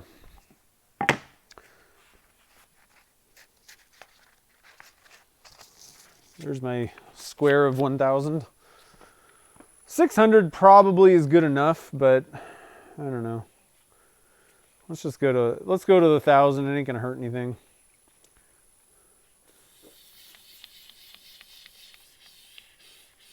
I mean, to be honest, in the past I've just gone up to about 400. Like, if you think about it, you know, if you're applying a finish on like wood, you know, whatever, some sort of a wood project, how high do you sand in between coats on that? You know, you usually like scuff sand in between coats at like 320, 400 grit, something like that. And then you put another coat of finish on. Well, that finish fills those scratch marks in. So as long as you can get something up to about 400, generally you're pretty good. But it doesn't hurt anything to go a little bit higher, I've found, on resin projects. But in general, I mean, if you're going to put a finish on, it's going to fill in those little scratch marks, you know, with a clear thing. And it should make them pretty much disappear. So I'm just kind of doing this just as a little precaution. It's maybe a little bit over the top.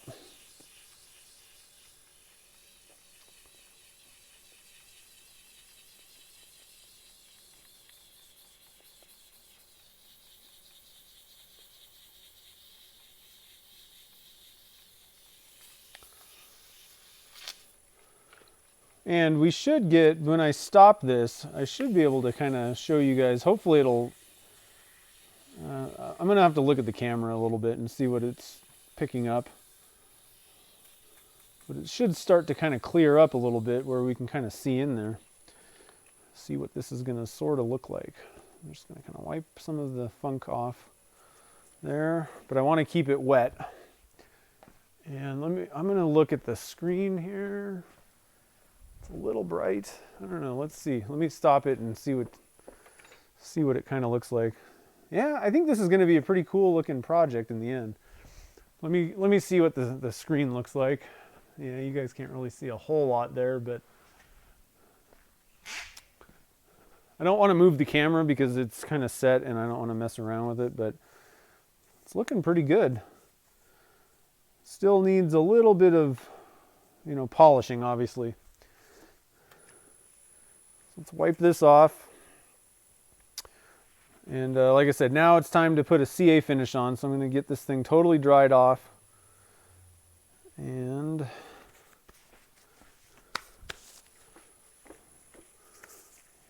We'll see what's going on here. Just saw the resin strands. Yeah, we got some. There's going to be some cleanup after this one, that's for sure. So let me get the water and all this stuff out of the way. So what I'm going to use here is, I'm just going to take these gloves off for now. We're going to use, I'm going to see if we can get the Thin Flex. This is what I usually use, the Mercury Thin Flex on pens. I'm going to see if I can get a coat on this large of a project. At least it's pretty smooth. It's not like there's a bunch of bumps and all kinds of stuff. I have difficulty on bottle stoppers that have a lot of shaping on them. It's almost impossible to get a thin coat on something like that. But this is pretty smooth. So let's see what we can do with this. To be honest, I don't know. Part of me is kind of saying like, it's pretty smooth at this point. I go back and forth on this. You know what? I think let's just buff this. I don't know what, I should have looked at that before. I don't think we really need to apply a top coat finish on this.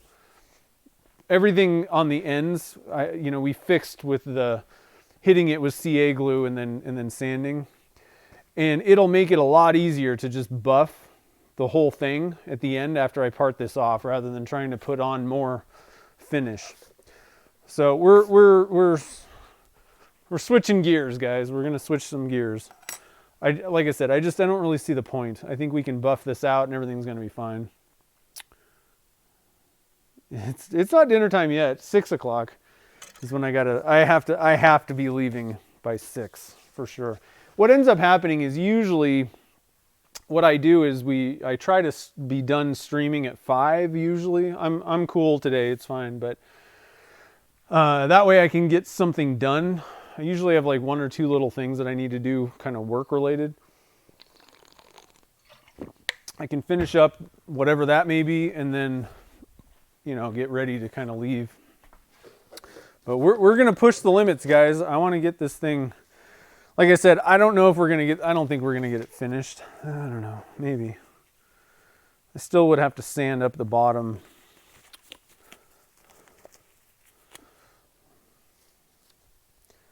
I don't know, part of me is kind of thinking I should have turned more of this away, but I'm a little bit kind of, with the Mylar stuff down in the base there, I'm like, eh. All right, so let's go with, what are we going to go with next? Let's go with I'm going to get some new stuff out. I've been using that stuff for a while, so I'm going to get a new square. I think this is actually going a little lower than the 1000 grit, but whatever, that's fine. And I'm going to change out my water now. So we're going to move up to the, what are those things called? The Zona papers. Start doing the polishing, and let's just go for it. We're going to polish this thing up, and it should be pretty good. It'll be okay.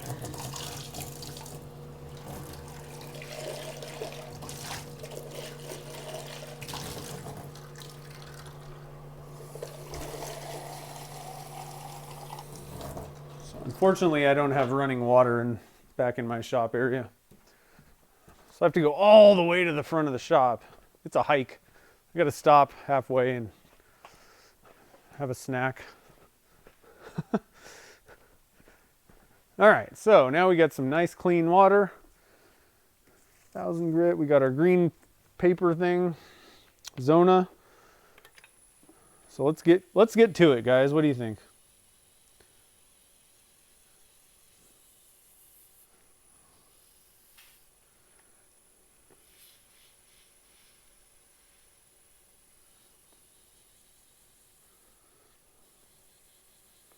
But I am going to have a bit of work. This thing is still pretty thick on the bottom, so I'm going to have a little bit of work to do. We're going to have to do some sanding and doing all that stuff to finish this up. But I think we should be able to get this thing pretty much polished. And I think what I'll do is not worry about messing with the bottom. Go for, fully polishing the top part of this thing so we can at least see what it looks like. it's not going to change much after I part it off and do all the, finish sanding on the bottom there. It's not going to change the look of the thing. So, you thought everything froze? No. For a week? I don't know. Probably not I wouldn't recommend it necessarily, but probably won't hurt anything. I've left some of my CA Technologies pots for, I've probably left them for a week once, like not all of them, but like one.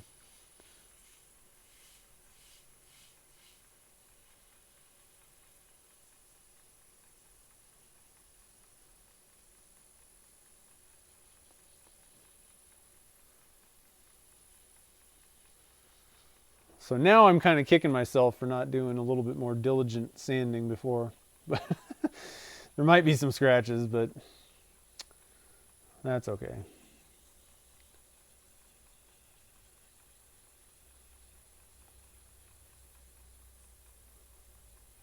If I have to, I'll just redo it.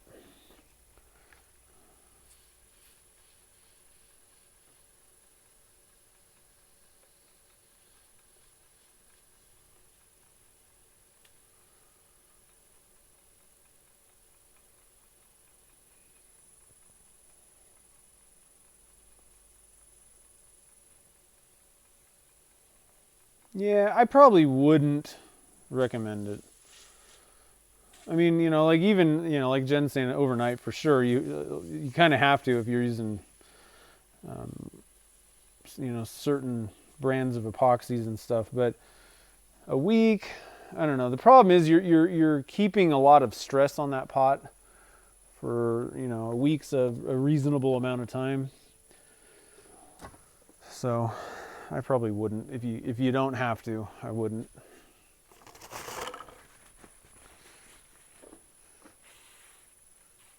Just gonna kind of dry this off a little bit, and then we're gonna go with our gray.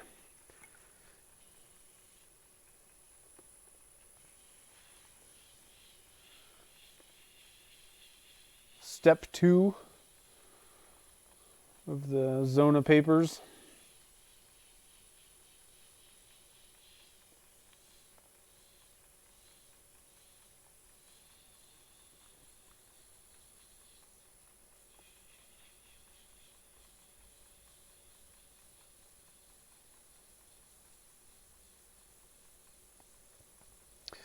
Yeah, so on Wednesdays we usually go out to dinner, so the lockdown has kind of changed, that a little bit, but we're still trying to support the local restaurants. So I think we're gonna go get some.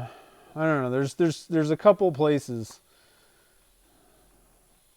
There's this Basque style or Basque family style place that we want to maybe hit tonight. It's one of the best restaurants in Gardnerville. Either that or Thai food. There's a really good Thai food place here too. It's kind of amazing. Some of the foods, like Northern Nevada, in Southern Nevada and California and stuff, there's a lot of good Mexican food. So we have a lot of Mexican food places that are really good. But we have a really good sushi place, which is seriously mind-boggling. Like I almost didn't trust it the first time, but it's really good. And then we got a good Thai food place. We got a good pho place, the Vietnamese, noodles and broth. What's up, Yak? Welcome to the stream, brother. How's the new shop, man?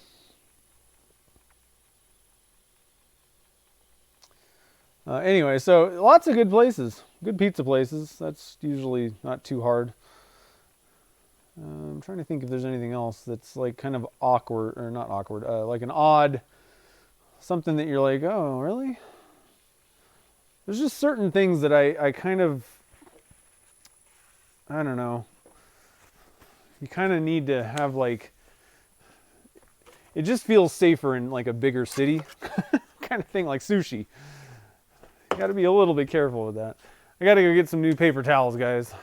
Got to get the new paper towels. We ran out.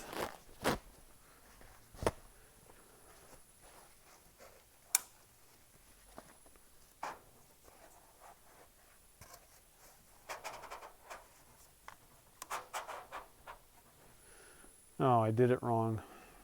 Actually, that might work pretty good. Let's see here. OJ's here too. What's up, dude? Sweet.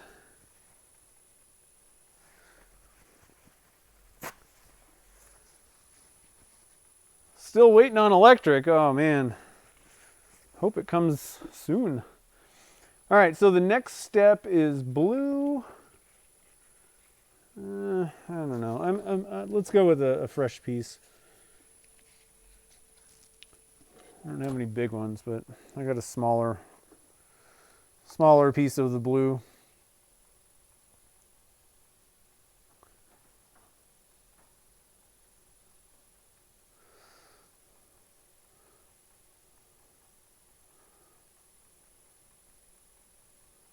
So we'll go to blue, and then we'll go to Mert. What's up? 7 months. Wow. Whew. Full roll of paper towels. I know. I had that before the crazy happened. I don't know what I'm going to do when I run out of some of this stuff. We had shopped the like shop towels. I had some paper towels, but I don't know. I'm hoping that the craziness doesn't last too much longer, or else I'm going to be kind of screwed. Actually, I'm really worried about not rubber, but nitrile gloves. A while back, I put in an order. Supposedly there was some on Amazon. I usually get Costco ones, but I knew that I was kind of screwed on that. So I ordered like 1,000 of them on Amazon, and I don't think I'm getting them. Said it was in stock when I ordered it, but it's been like 2 weeks at this point. Probably have to do something else. Woo! This thing's gonna be pretty cool, guys. I don't know if you can see that or not. I'm just gonna do a little bit of kind of hand circular sanding here. This is gonna be a good one.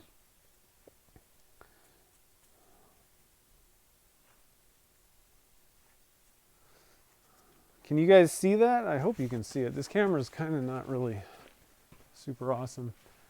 You can kind of see it. It's not a really good shot. Let me see if shutting off the big light here changes anything.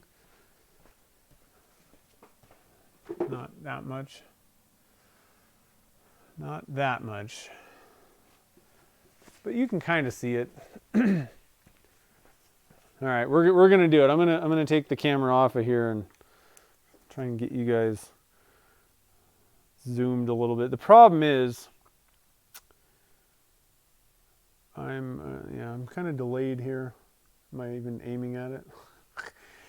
The other problem is, hold on a minute, guys. I gotta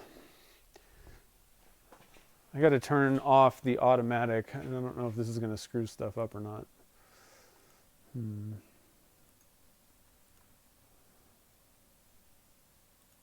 I don't know. We'll see. Oh. That's not the right one. Webcam 2 intro.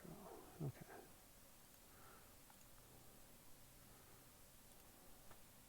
I'm going to turn the automatic focus back on. So hopefully it'll actually focus. Let's see if that worked. It's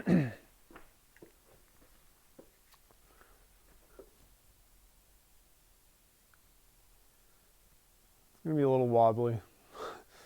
But I mean, that kind of looks like a Fabergé egg. A little bit. Not too shabby. All right. So the next step, we need to part this thing off because we're basically done. And where are you guys? Get that there. We're basically done with our sanding, everything that we can do at this point. So I'm just going to dry this off. We're going to have to finish up with buffing next. We gotta part it off, and then I'll have to do a little bit of hand sanding on the bottom there. So let's just hope this goes okay. I always get nervous when it's time to part things off. It could just go flying. You never know. You just never know.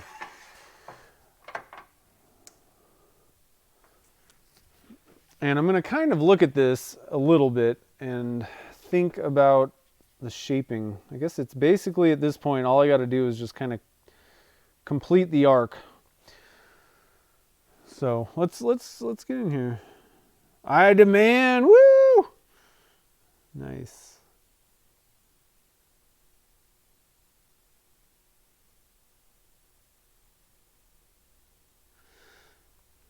Cool. All right. So I'm going to turn my light back on because it's kind of dark. I know it doesn't look like that to you guys, but it kind of is. So I think what I'm going to do is kind of nibble away at this with, I have a 16th inch parting tool. So I think I'm going to come in here and just kind of nibble away at this. Then I might end up, we'll have to see how far I get with this. I may come in with the detailer. That's a pretty good way to do this also. But I'm not going to try and do the catch it in my hand thing. I don't do that. So it just doesn't typically work for me. And I got to turn the lathe the right way. Let me get my tool rest in here. I'm actually going to switch them out. Cross your fingers, guys. Hopefully this will go smooth.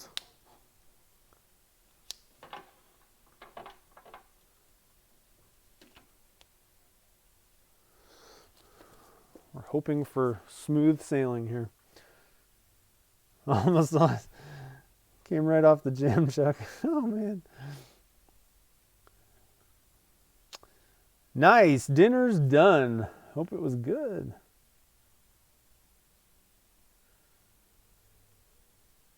Electric in about 3 weeks, man. Ugh.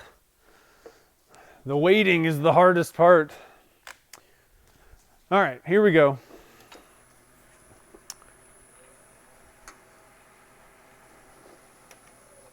It's a little bit high.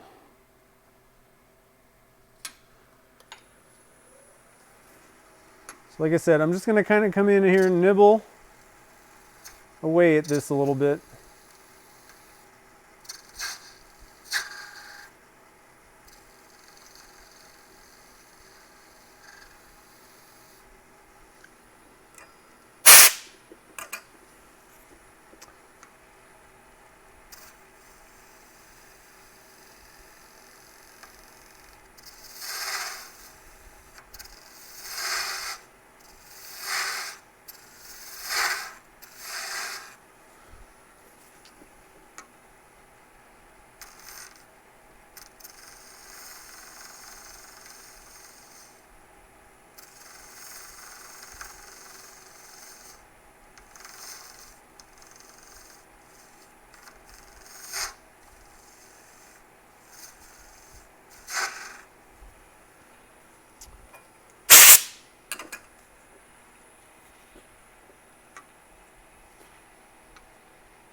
I'm even going to come in, hopefully it won't go flying or anything like that. I'm going to try and kind of do a little bit of work here with, this thing is definitely not running true. Yeah, looks like we're at the right height here. I'm going to try and kind of do a little bit of shaping here. I think I'm going to put my face mask back on just in case. If it decides to fly off in my face, at least it won't kill me. You know. Safety and all.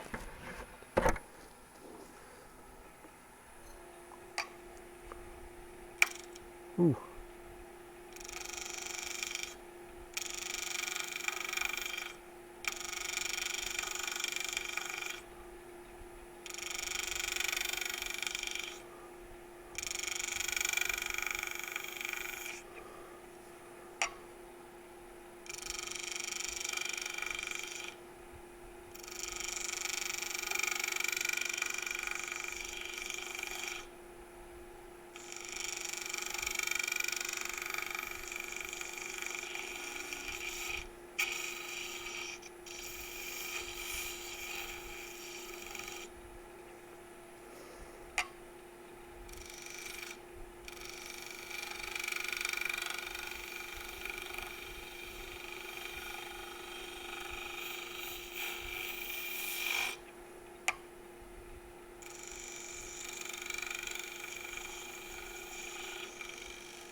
All right, so we're looking good. It hasn't flown off yet.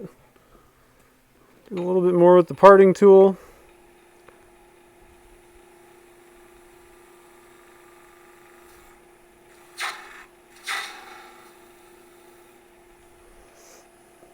Just kind of taking my time. I don't have the lathe going too fast either. 1500.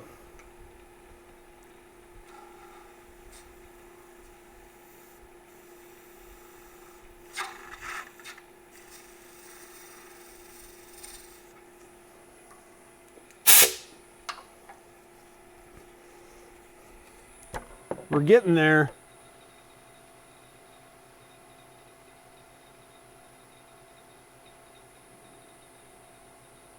Yeah, it's already canceled, unfortunately.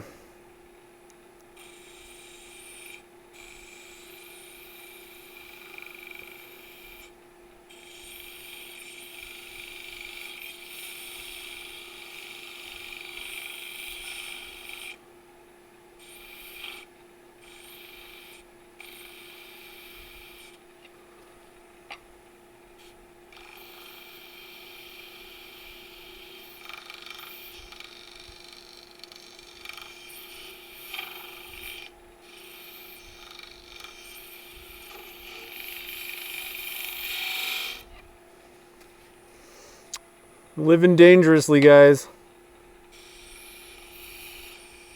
My middle name is Danger.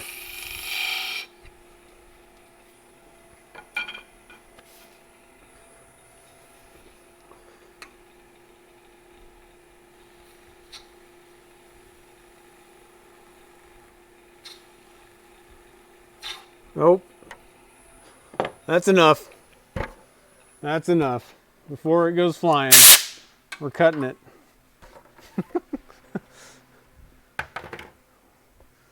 Chickening out. I'm chickening out.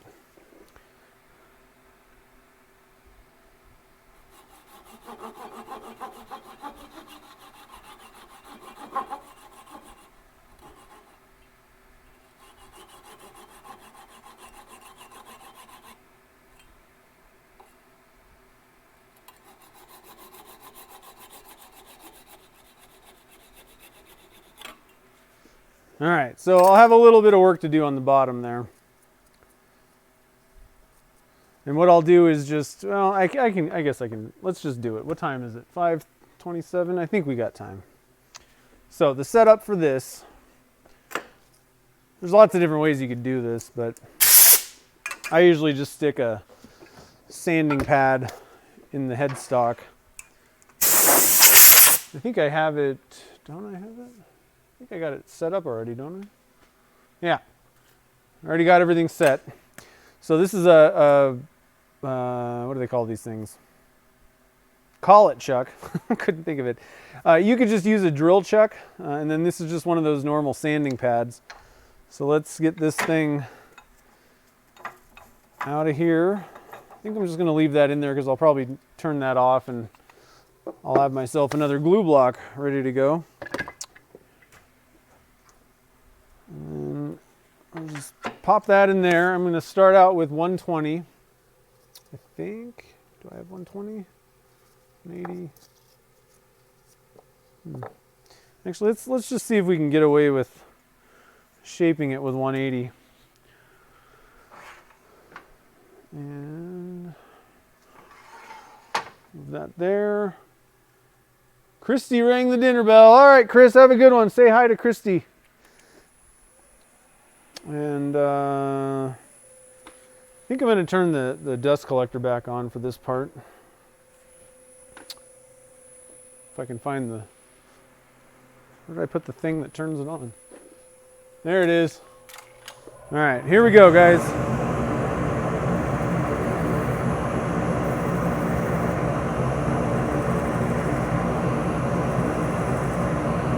Hopefully you can see what's going on.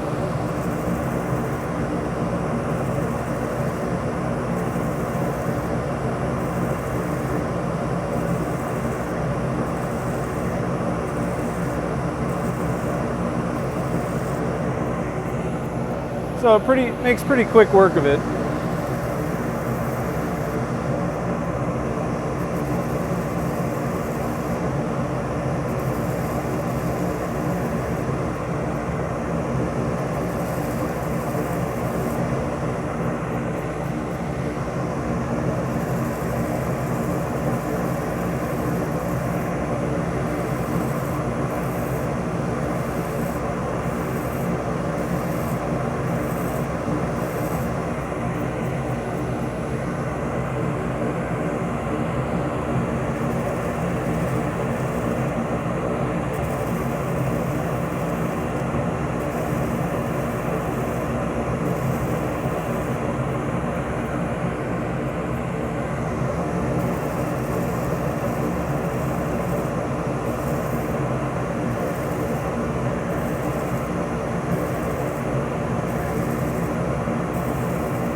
I think I nailed the egg shape this time, guys. I'm pretty happy with that.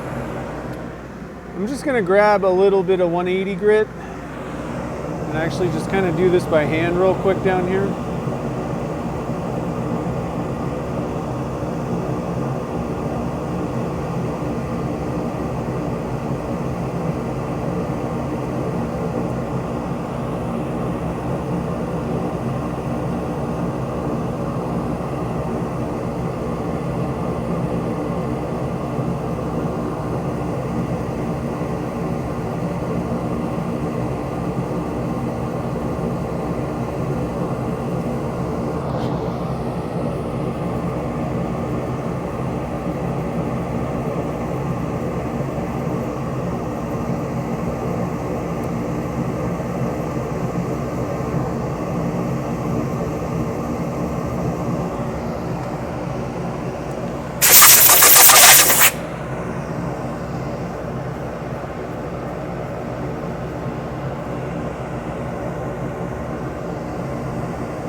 Those aren't very, they're not like fuzzy or whatever.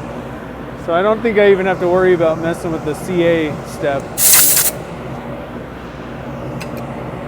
So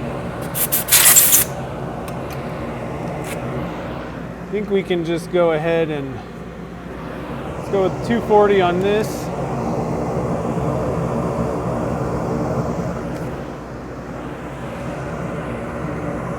Actually, I think what I'm going to do is just wet sand this by hand. I don't think it's going to take much longer. It's an egg!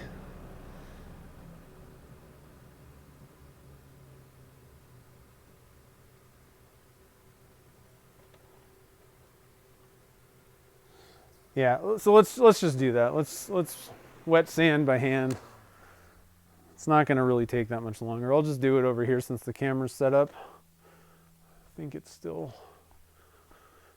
it's tough because I can't see the, let me go look at what it's looking at, the camera. Yeah, that's fine. That should be okay. As long as I stick the thing where the headstock is, I think we should be good. Hand sanding is not my favorite, but honestly, I think it's going to be just as easy as doing it on the lathe.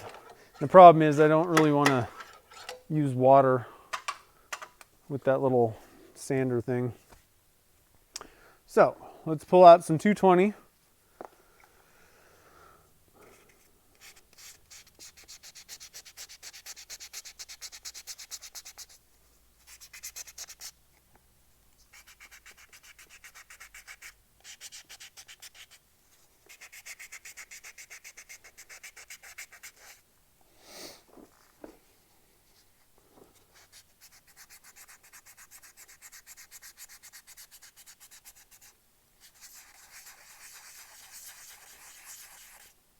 I think what I'm going to do is just kind of a makeshift sanding on the bottom here so that we can kind of get it buffed. But I'll probably come back and just give this a little bit better job later on. But I want to get this thing kind of polished up so you guys can kind of see what it's going to look like. But I don't want to spend a bunch of time sanding this when we still got buffing steps to do, you know? All right, so 220 and 400. There's some 400.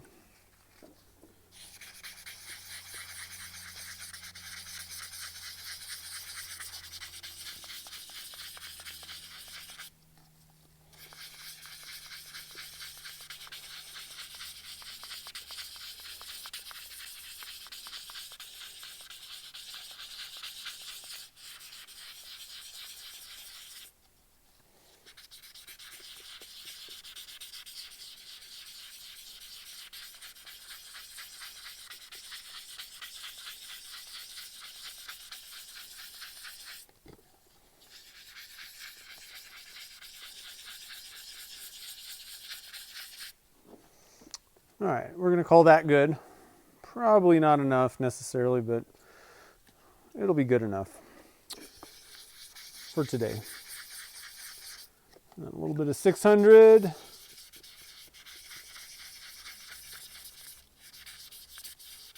And who knows, maybe it is enough. Seen weirder things.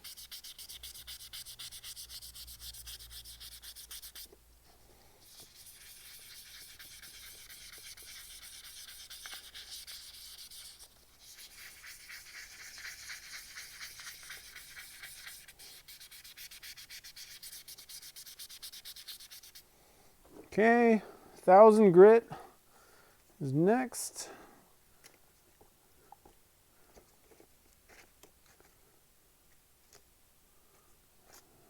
Thousand.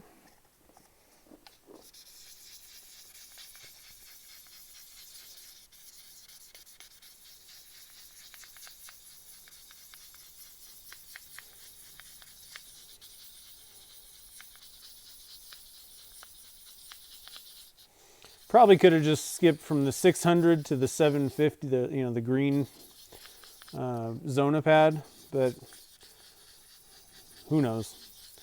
We'll go to 1000, then we'll go back to the green Zona.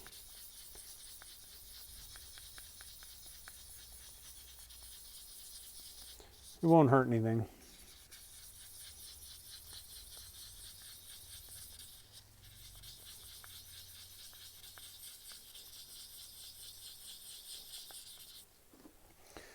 All right. So I think I will change the water out at this point though, just to make sure everything's good. So let me do that real quick and I'll be right back. I'm getting excited. I don't know if you guys can tell or not, but I just want to get through this so I can see how this thing looks all buffed up. I think it's going to be cool.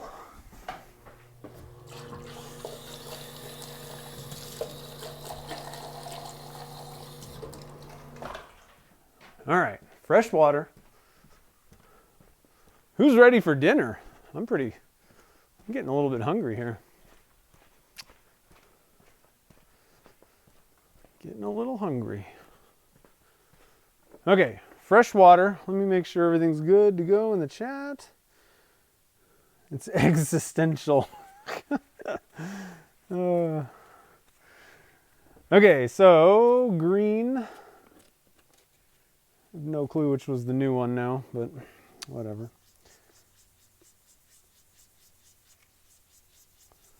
In the sanding zone.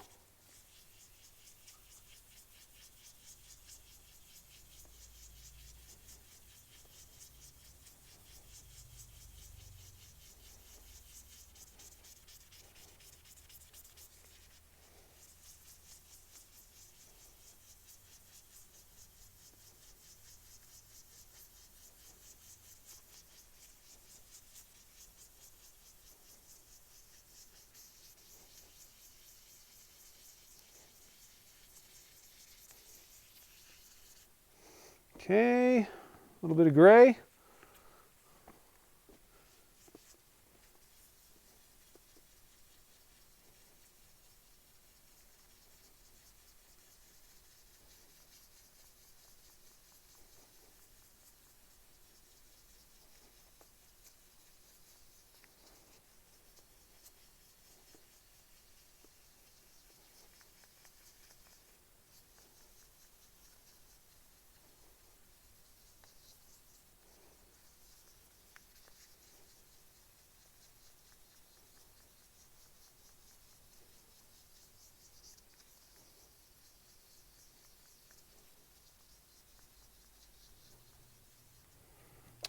And blue.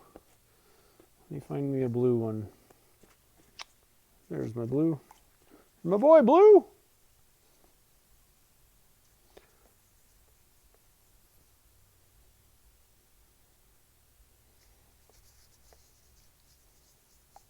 It's a pretty small piece.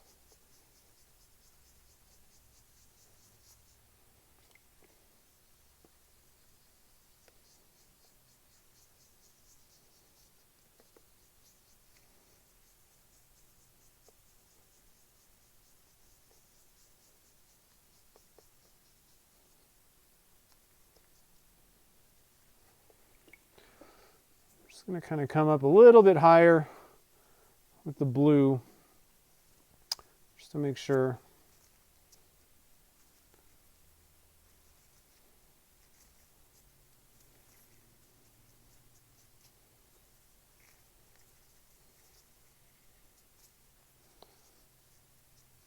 Okay, I'm going to call that good. So let's move on to buffing, and I think we can get this thing done today. I think we can do it, but I got to get this thing dried off first. Let me stop real quick.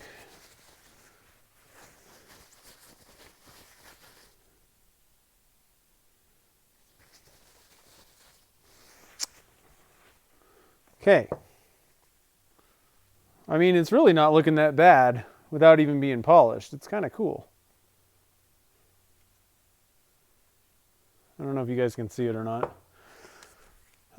Let's spin you guys around. We're going to go over to the buffing wheels now.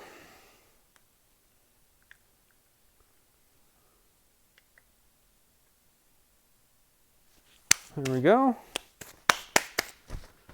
Try and dry off my hands here.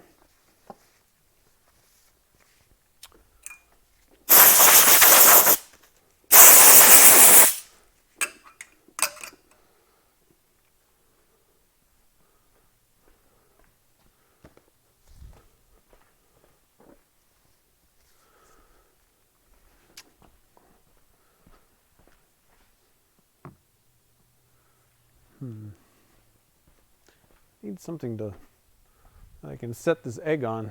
I'm gonna put my my mask on real quick. I don't like breathing that buffing dust. I know you guys are probably like, well, you didn't have a mask on the whole time you were turning, but my face isn't right into it. I don't have a fan on over here either. So hopefully you guys, yeah, you can see me, I think, kind of. So we're going to start with triple E buffing rouge first.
Well, that cleared it up pretty good. I don't know if we're going to have a bunch of stray scratches because I wouldn't consider the sanding job that I did on the whole piece super stellar, but it might have been enough. You never know. Sometimes you think you didn't do enough and it's fine, and sometimes you think you did way too much and it's not enough. We'll just have to kind of see what happens in the end here.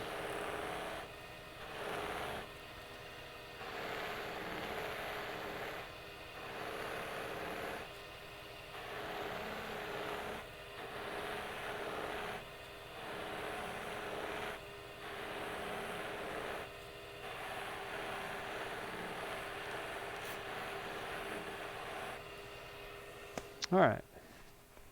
I'm going to look at this under, I find it best to look at things under a really high, or like super bright lamp.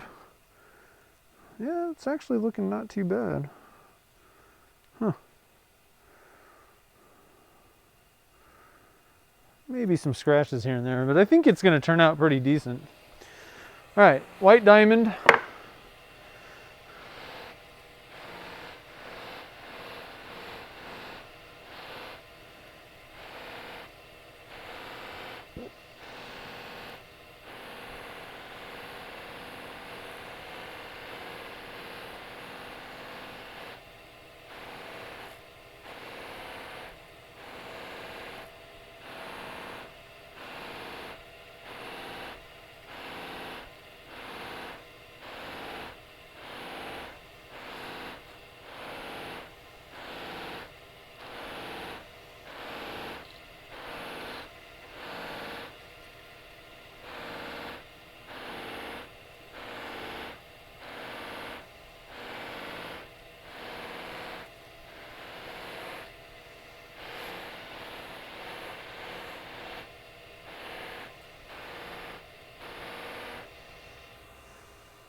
Not bad. I'll give you guys a peek at it real quick here.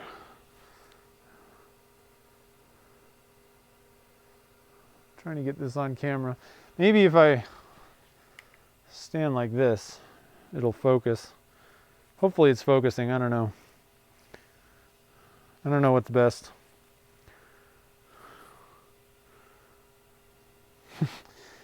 I can't tell if it's on camera or not. I can come over here maybe. Let's switch to this view and see if I can, because at least I can look at the screen right here. Get your hand out of the way. There we go. It's not too bad. It's hard to turn it around and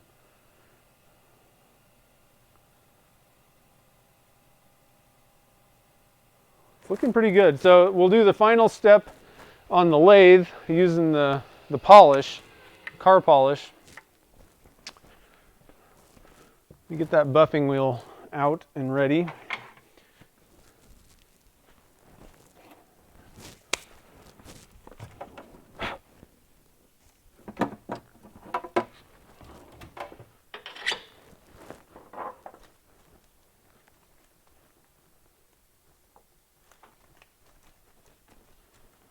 Okay, and the 105, you guys aren't looking. Let's bring the camera back around.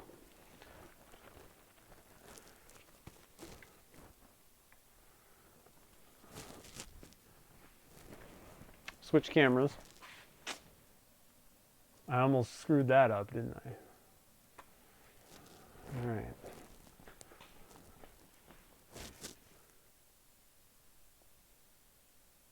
There. That ought to be good. So this is the 105 McGuire's. I've been getting pretty good results with it. I'm going to get my little microfiber cloth out real quick. That way I can set it down on that if I need to.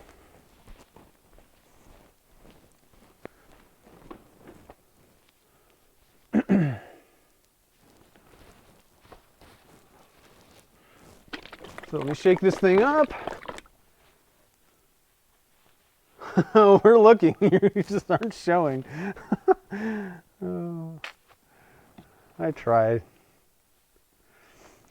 All right, so I just kind of squirted a little bit out on this piece of paper towel. I'm going to do kind of half at a time. I think that'll be easiest, so I don't have this stuff all over my fingers and trying to buff it. Kind of already do anyway, but okay, we're going forward. Speed this up a little bit.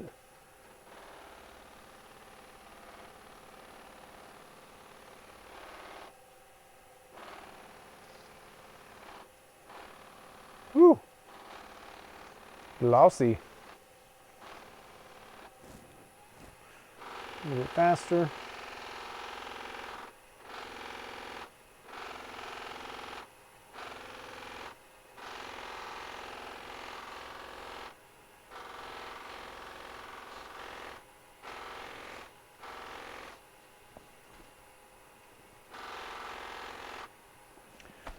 All right, and then we'll load up the top side of it, rub it on.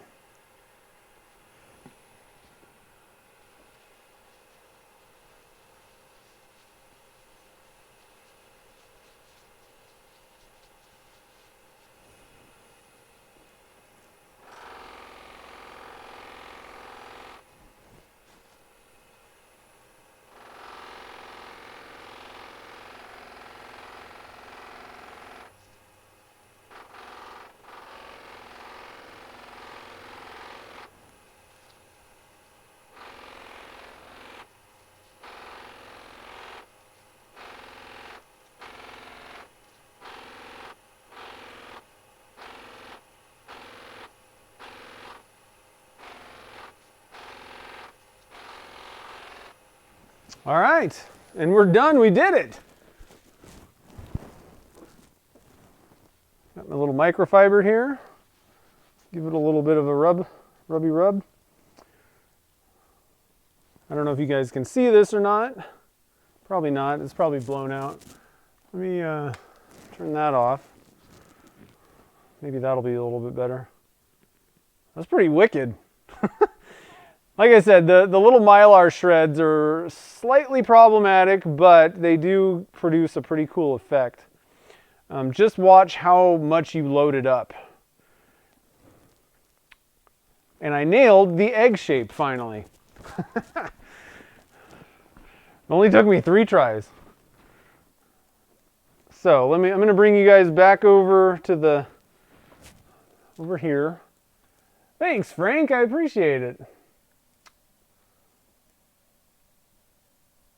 Socks on a rooster.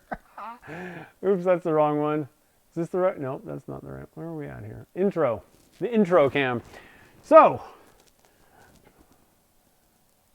I can see that. I can see the screen over here. That's pretty cool. I got to be honest. That looks like a Fabergé egg or something like that. So I'm gonna kind of angle you guys down. Is that enough? Yeah, you can see. So this one is a little bit big for my bowl, but it's kind of taking up the whole thing. But they all do kind of fit in there. I'm gonna bring this camera down. That's pretty cool, huh?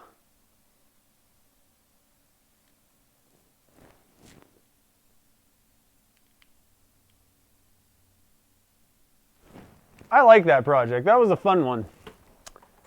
I had a lot of fun with that. I hope you guys had fun with it too. So we made it.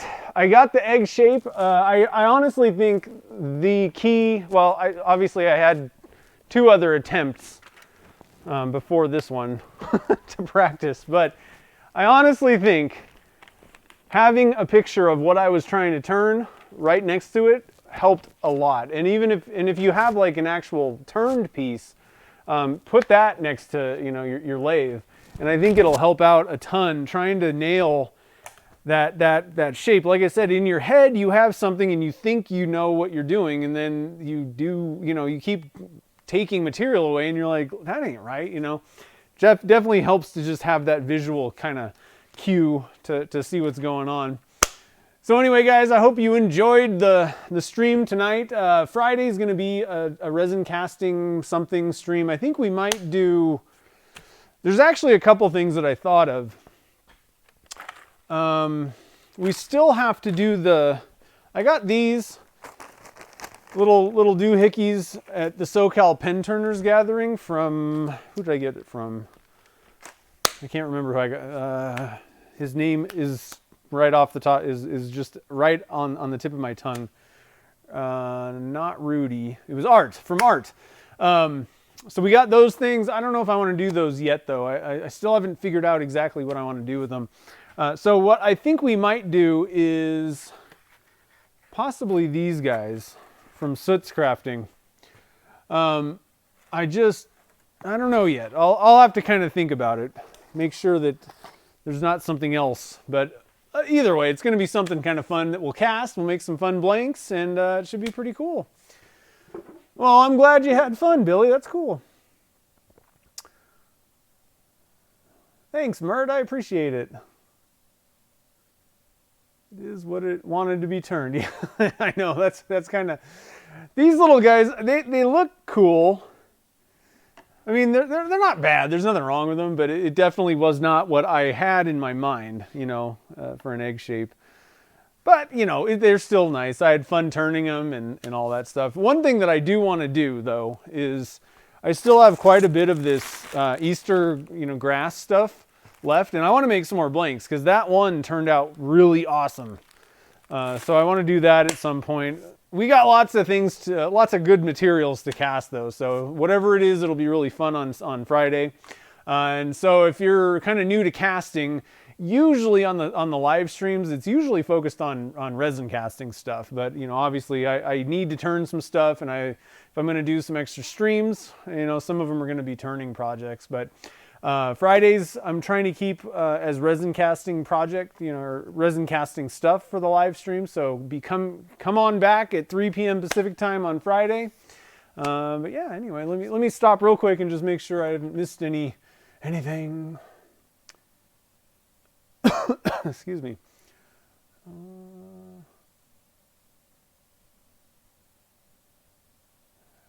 So is Spec Zoe? Is that your name? How's it going? I appreciate it. I'm just making sure that Spec is Zoe instead of Spec is somebody else and Zoe wanted to say hi. I want to make sure I know who I'm talking to and saying hi back too. Hi to both of you if there's two of you. I think I figured it out though. Let's see. Scrambled. Yeah, it could have easily been scrambled eggs, especially with, I don't know. The one weird thing about this project is it was always off balance. Like at the end of that, it was still kind of off balance. And so I don't really know. I don't know, whatever. It looks fine. Everything looks, in shape and everything like that. But it definitely was kind of a weird off balance turning. So yeah, Francisco's here. What's up, man? Fun is the key. If you're not having fun, then you may as well go do something else. That's what I always say. But yeah, so Friday should be pretty fun though. We always have a good time casting, and I definitely know a lot more about casting. that's what I'm really good at. So if you guys are learning casting, Fridays are going to be fun. You'll learn some stuff, and we'll have some fun testing out some materials in resin. Oh, your daughter is Zoe. Okay, I wasn't sure. I was totally wrong. I had it all wrong. So is your name Spec? Is that right? I can't see your I can't. I need glasses. I'm getting old. Egg joke. Excitement to the show. Yeah. I'm just waiting to hear back from Spec. That's a cool name. It's like Spock. Thanks, Dominic. It wasn't that hard. It was just, a little bit of time. Good night, duty calls. Yep. So, I guess I'm going to... can't wait to start casting. Nice. That's what I like to hear. It's pretty cool. A lot of people have been getting into casting lately. Oh, you're Pete. Okay. I don't know. People have these screen names and all this other craziness, and it's crazy. So anyway, Zoe, Spec and Zoe, Zach. Yes, it's Pete and Zoe. Pete, yeah, I don't know. I can't keep up with you guys. But anyway, I hope you guys all have a wonderful night tonight. And then, like I said, I will see you guys on Friday at 3 p.m. Pacific time. We'll do a little bit of casting and see what we can make. So, I guess, I'm trying to think if there's anything else that I need to mention. I don't think so. Thank you guys all for joining the fun, and thank you to Anne for your super chat. I really appreciate it. So I'll see you guys all on Friday.